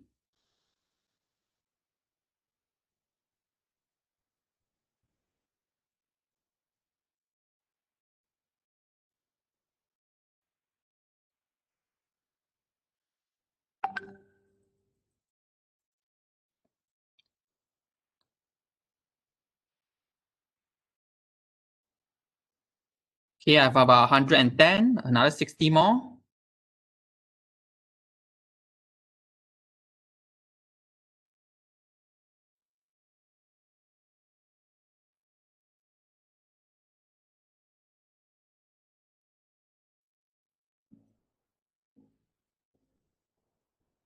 $130.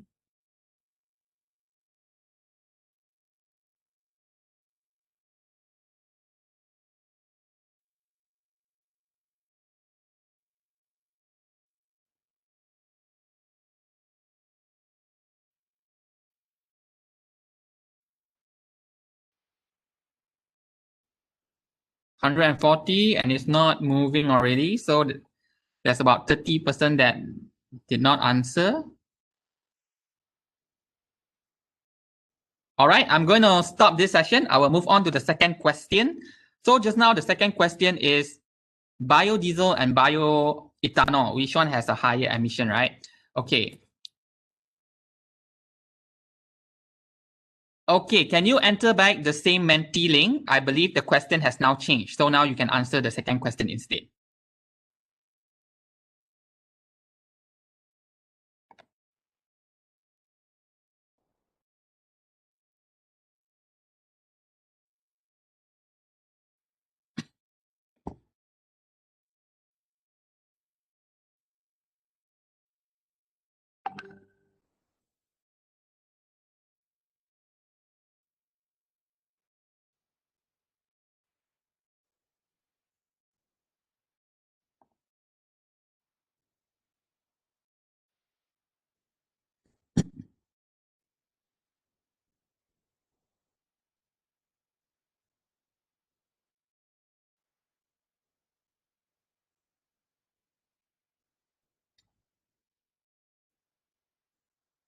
I have 110,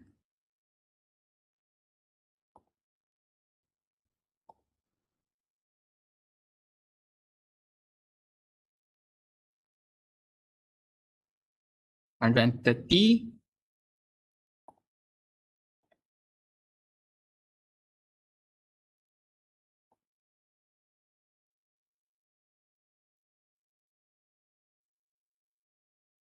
'kay. So I'm going to reveal the answer right now. Are you excited to know what is your answer? Let me share the answer. Wait a moment.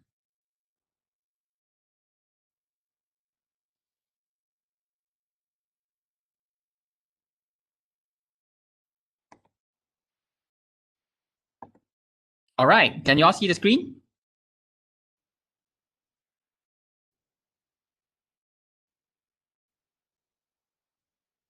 Yes, okay, very good. So this is the first question.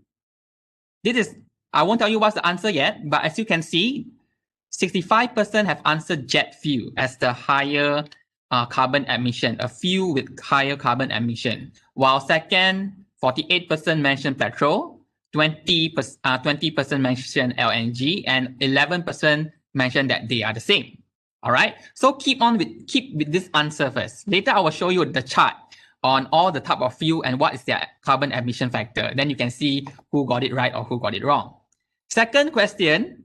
So a lot of you have mentioned that biodiesel have a higher carbon emission. So up to 95% mentioned that, while only 28 mentioned bioethanol and 16 say they are the same. So what is the answer? Okay. So let me now show you back the slide.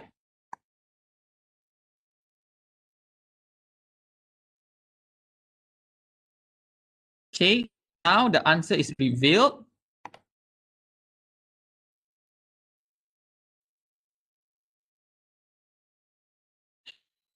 So who got it right? So the first question is jet fuel, petrol, and LNG, right? So as you can see, based on this chart, jet fuel has the highest, up to 2.522 kg of CO2 per liter, while second highest is petroleum, which is 2.302, and the lowest is 1.227. Okay, so congratulations to whoever will answer jet fuel. Okay, I cannot give you a prize here because we are virtual. Maybe later you can ask Dr. Zaki to give you some prizes, maybe extra marks. All right. For the second question, I'm asking about bioethanol and biodiesel. So as you can see here, ethanol and diesel is considered as zero.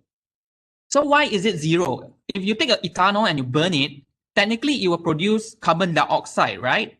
Because this is a hydrocarbon. It has carbon atom in it. So when you burn it, it will convert into CO2.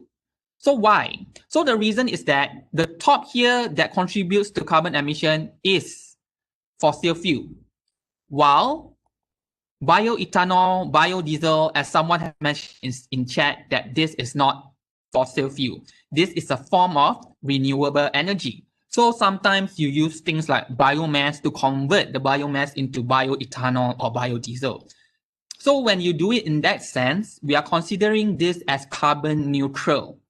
Why is it carbon neutral? If you all have not known yet, usually when we talk about carbon neutral, we are mentioning the cycle of the carbon is in a short period of time.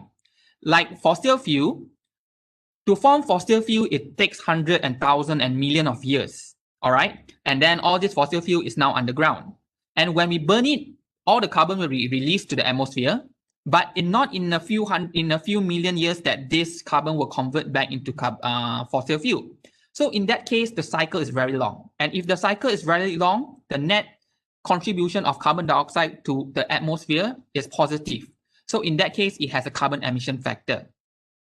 For bioethanol and biodiesel, especially the one from biomass, they consider the carbon cycle to be very short because usually a plant, it takes just about 100 years or maybe 10, 20 years to grow.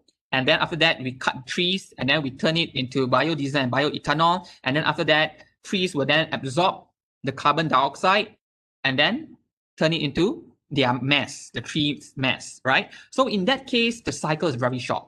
We emit it during combustion, but after that, the tree will absorb it back. So the cycle, not more than 100 years, we consider that as neutral, carbon neutral, and that is why bioethanol and biodiesel have zero emission. Okay, I hope that is clear. All right. So second part here is, this is also another thing here, fuel economy of vehicle. So sometimes if you know, like sometimes you do not know exactly, like takkan when you purchase something from Amazon or something, they will exactly tell you, you know, this aeroplane is going to consume how much jet fuel. You can never find those information online, right? So sometimes you can use this information, fuel economic of vehicle, to estimate what is the distance and the liter being consumed based on the distance. So let's say if from just now, from Komta, okay, from Penang coming all the way to Johor, how many kilometers is that? Anyone know? 600, 700, 800, approximately, yeah? So if let's say 700, 800, then we know if they're using a passenger car and the fuel that they consume is gasoline, so multiply by 8, right? Because this is per 100 km. So if you multiply by 8, you will know the consumption is about 80-something liters. Okay, so so depending on the type of vehicle, whether is it a car, whether is it a light good vehicle, heavy duty vehicle, bus, you can then estimate the fuel consumption. All right. So very simple. If you want to calculate the carbon emission factor by fuel, you need to know again, just now, what is the 3 things that you need to know? The first thing is what type of fuel that the vehicle consumes, how much fuel that vehicle consumes, and what is the carbon emission factor of that fuel. Okay. I'm going to show you the chart again. So this is the carbon emission chart, all right, for different type of fuel. And this is the table to estimate how much fuel based on type of vehicle per 100 km. All right, very simple, right? It's just easy mathematics, okay? So for the second part, activity based. Okay, now who knows on the left side, which country is that? Paris is not a country. Okay, someone said France. Okay, that's right. I asked country, right?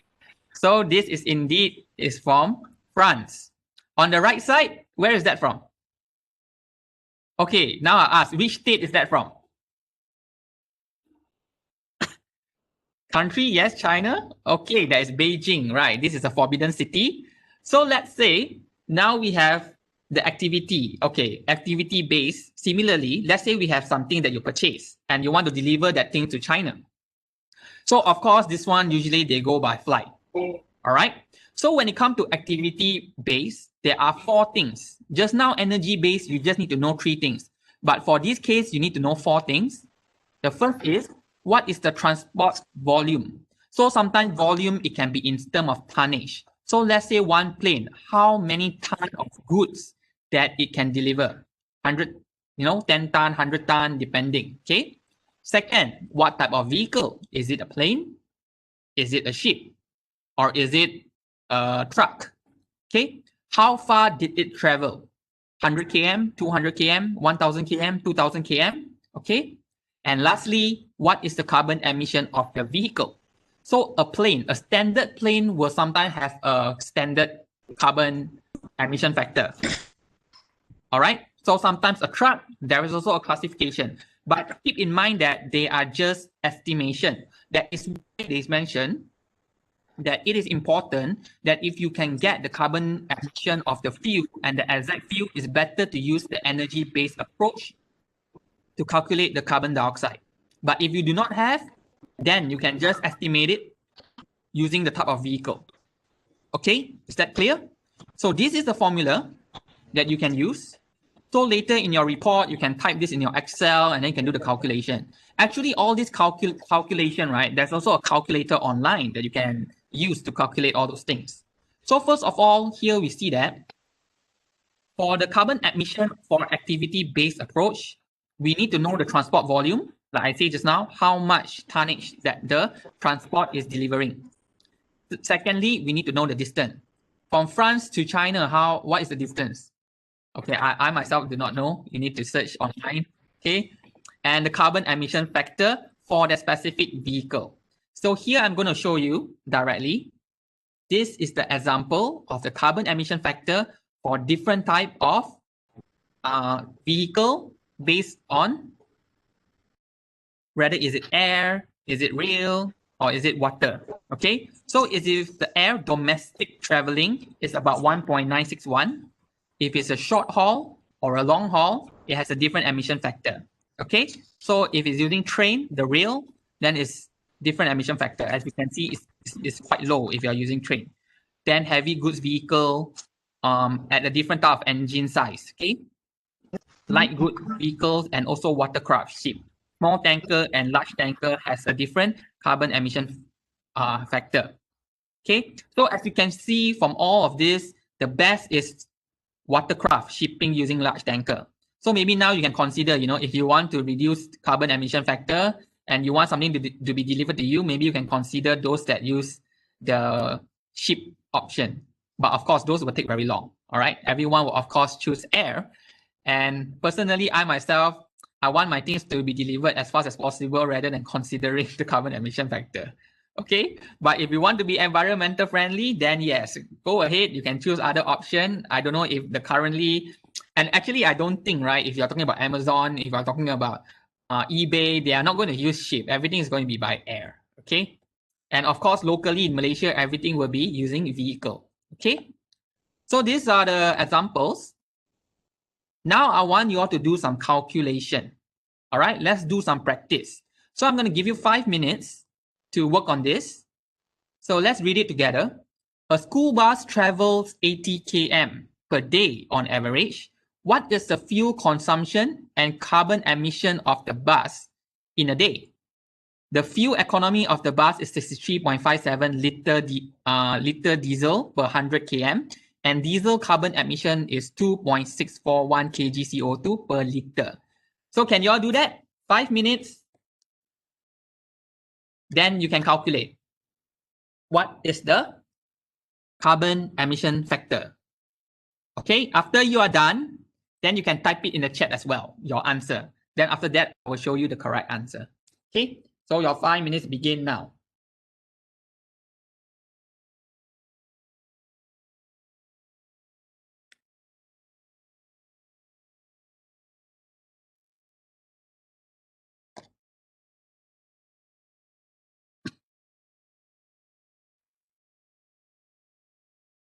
Okay, very fast. Firdaus, Logarash, 134.31. Okay, everyone's getting 134.31, so I assume that is correct.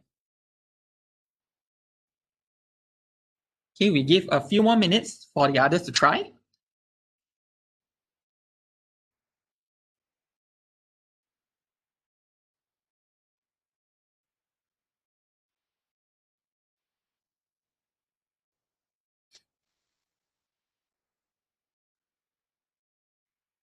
Oh, someone add in, there's 50.86856 liter, which equivalent to 134.31 kg of CO2.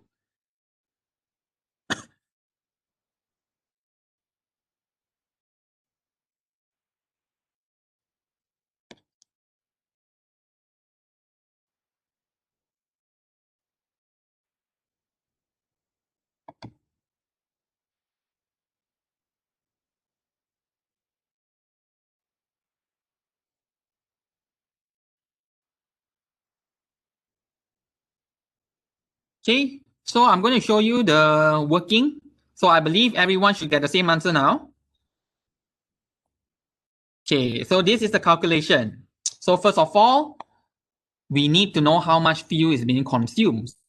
Calculate the fuel consumption. So in this case, the question has already provided the data that the fuel economy of the bus is 63.57 liter of diesel per 100 km, and it's going to travel 80 km. All right, so when we multiply it, 63.57 divided by 100 times 80, we get 50.86856 liter. Okay, so everyone got that right. Then after we have the fuel consumption, we multiply it by the carbon emission factor. And it's given in the question, the carbon emission factor is 2.641. So when we multiply that, we get 0.134 ton. Your answer is given in kg. I know most of you, 134.31 kg, okay?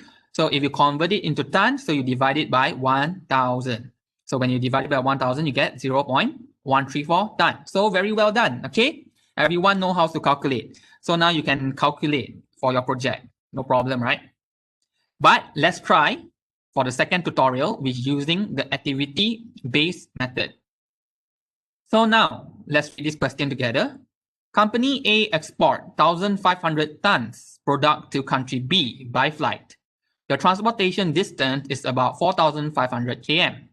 How much CO2 is released due to the transportation? This is by flight, okay? And the carbon emission factor that we use is for a long haul flight, which is 0.613 kg CO2 per ton km. All right, so now, same thing, I will give you several minutes to do the calculation.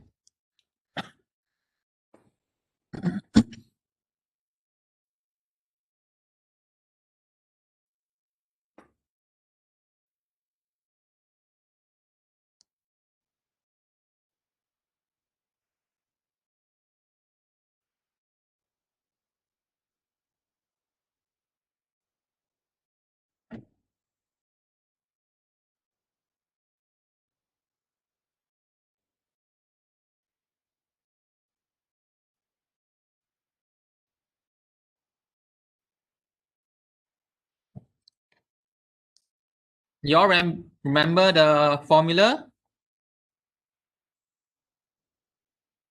The tonnage multiplied by the distance multiplied by the CO2 emission factor.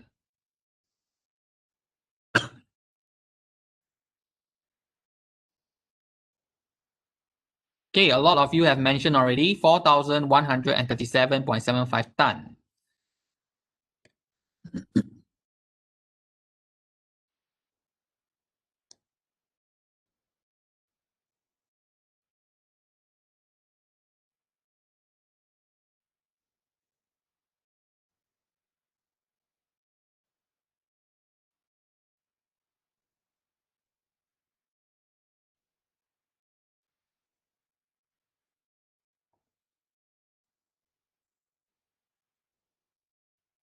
So I'm going to let it on for another 1 minute so other students can also try to provide the answer.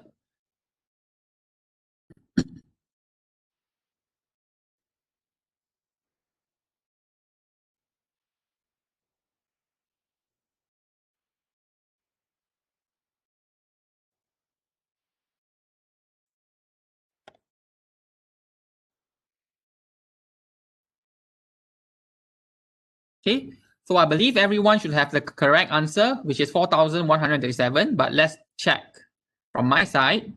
So right, 4,137.75 ton. So very easy just now, as already mentioned, right? Just take 1,500 ton, multiply by 4,500, and then multiply by the carbon emission factor. Okay, divide by. Okay, the thing is that for us to do manual calculation, we have to obtain this data manually. Sometimes if you use the online calculator, these data are already there. So usually the online calculator, what they ask you to do is select the type of vehicle, input the distance, select the type of fuel, and then it will automatically calculate based on their database. Okay, but if you have to do your own reporting, then you can refer back to the database that I have provided you, which is this too. Let me repeat it again. the fuel emission factor, the fuel economy of vehicle, as well as the emission factor by weight distance. Okay, so I guess that's actually all. It's very simple calculation, nothing very complex, no integration, no differentiation. It's just multiplication. Okay, so this is how we calculate carbon dioxide. So I guess I will open the session now for Q&A if there's any.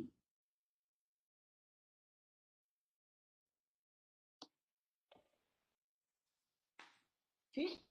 Do Dr. Wai Shin. Okay, Yep. so now we open for any question from students.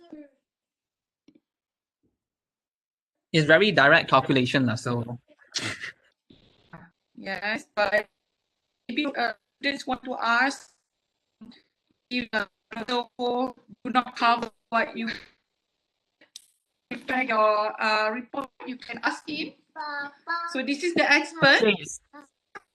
say, do you have the reference for the emission factor? Yes, I can provide you the file that I extracted to put into the slide. I think later I can send that to Dr. Zaki, and Dr. Zaki can share it with the rest of the class. Second question, can we just use the emission factor in the slide? That one, I believe you can, but of course, your lecturer, are they allowed, Dr. Nohayani?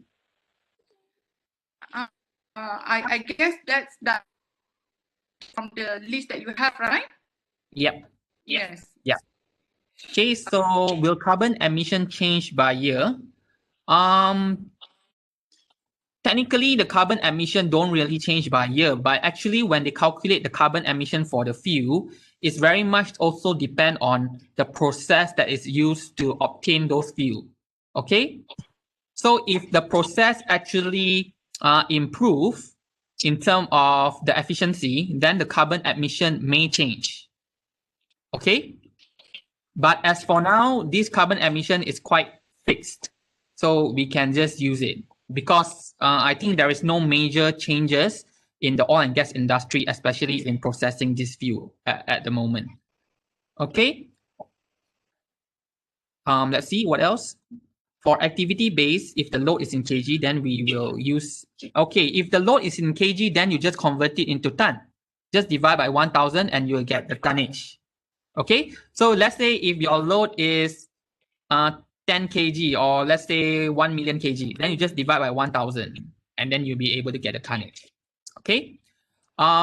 Could you please brief on the food carbon footprint calculation? What do you mean by the food carbon footprint calculation?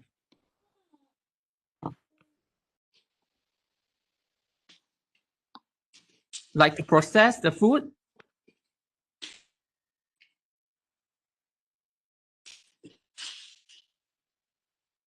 Can I ask Pang Sok Hui to explain what do you mean by the food carbon footprint?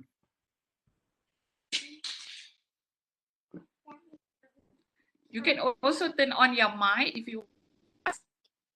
Yeah, I think that's better. Pang Sok Hui, do you want to clarify? Hello, doctor. Like there are many types of foods, right?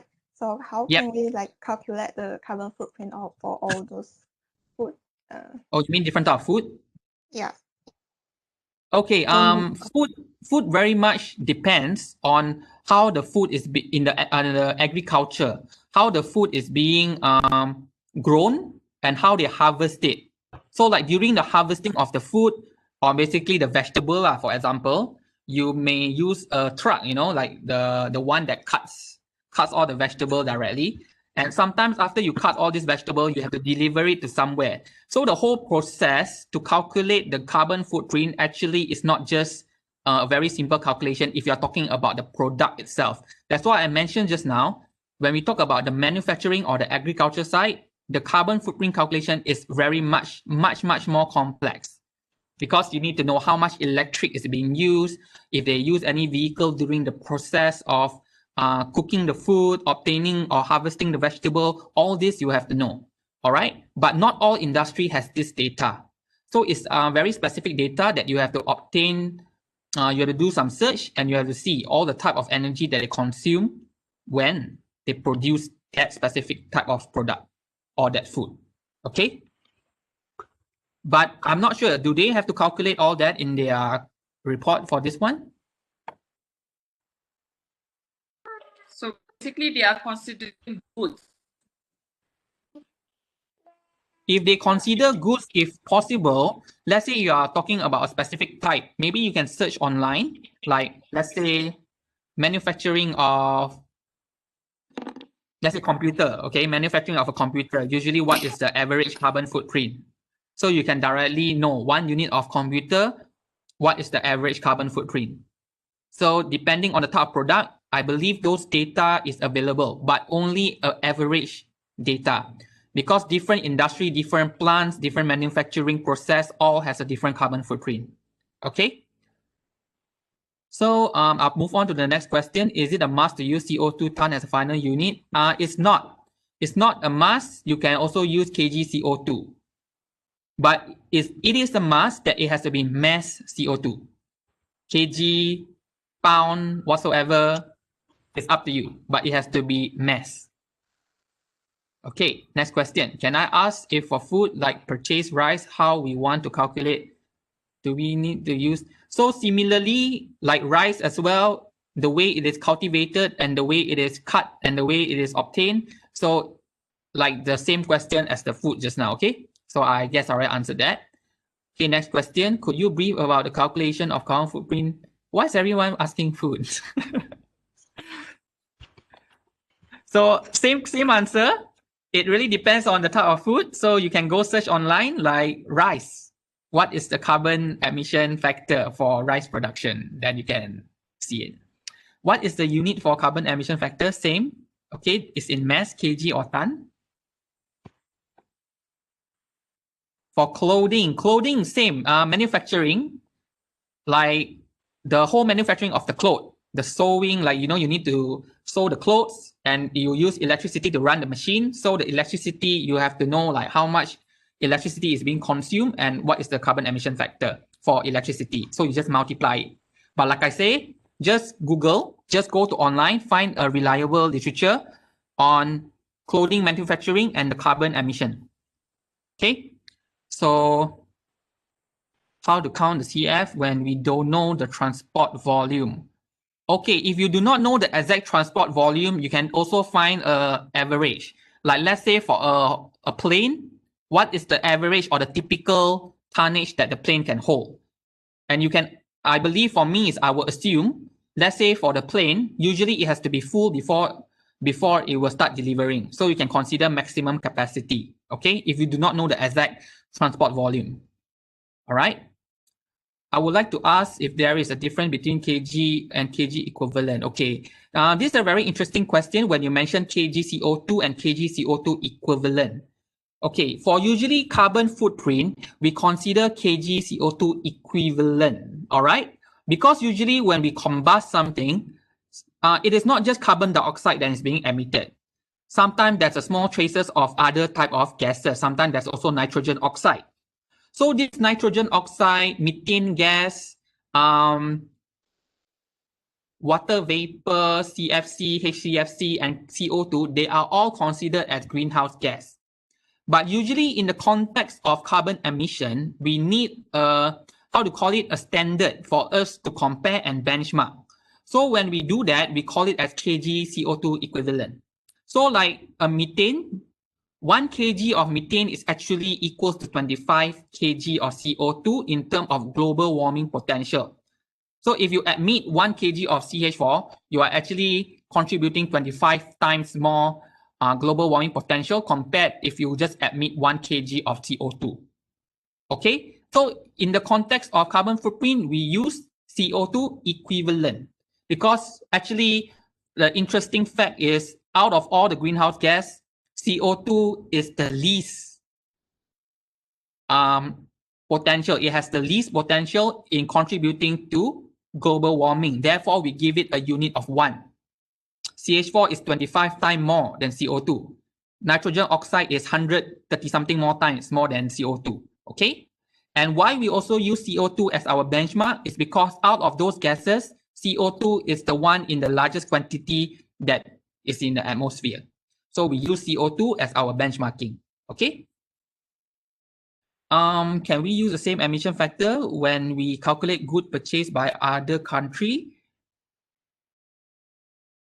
Yes, this emission factor is actually standard. So it's for global, if you want to calculate if it's coming from New York, if it's coming from Italy or whatsoever, you can use the same carbon emission factor. Okay. Is there a different way to calculating than using emission factor? No.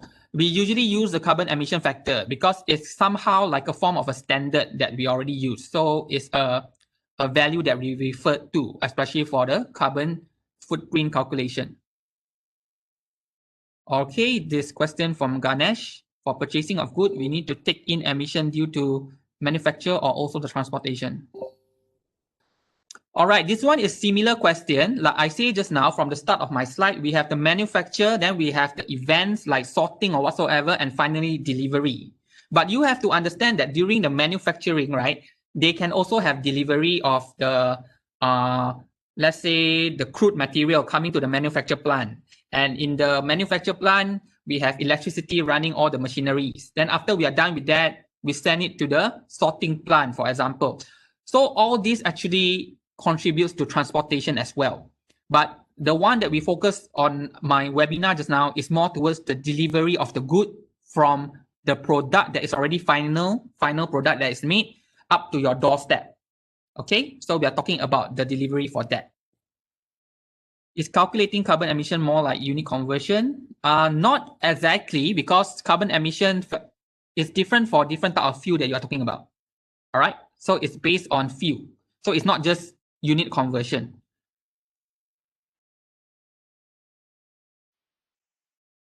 Okay, last few questions. Calculating carbon. Okay.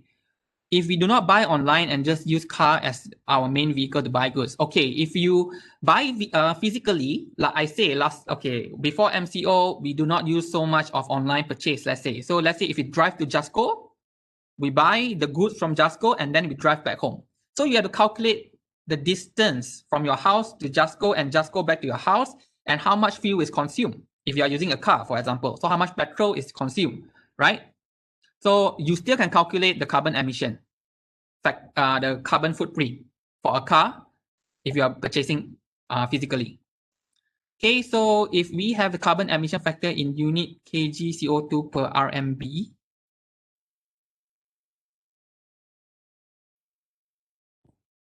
oh, I never seen emission factor in the unit per monetary. RMB, if I'm not mistaken, you're mentioning renminbi. I think that is not a good factor to use because monetary, different goods has different value. So I think that is not a good.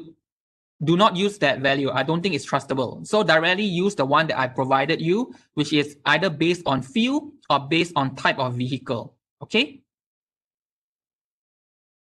Emission factor is not exactly different from different country. It's just different from different fuel. If different country use the same type of fuel, then the carbon emission is the same. Okay, so I've answered most of the question, if not all. If I did not, you can type it again. But I guess that, all right. So Dr. Nohayani, pass it back to you.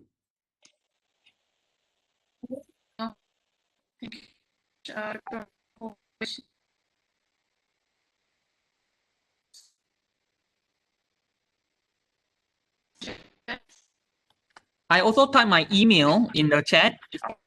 If they want to ask more questions, you can send it to my email. Okay. Okay, so our team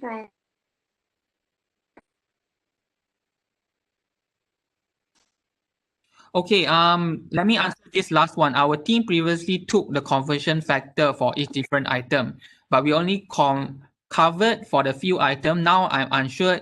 We have to change the calculation to only consider transportation instead of using average emission for different item.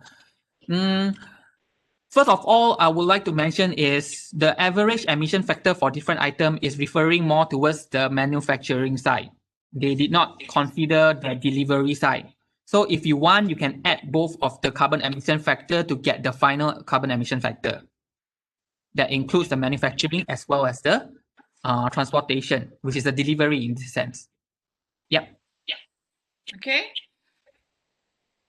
Thank you very much, Dr. Wai Shin. So, as he said, if you have any more questions, you can ask me. Okay. So, I hope this talk helps students. And if you have any questions, you can start. This and more questions with you.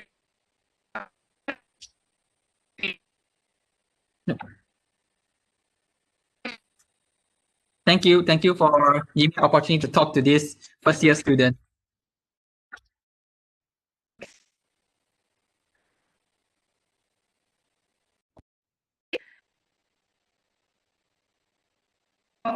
Thank you very much.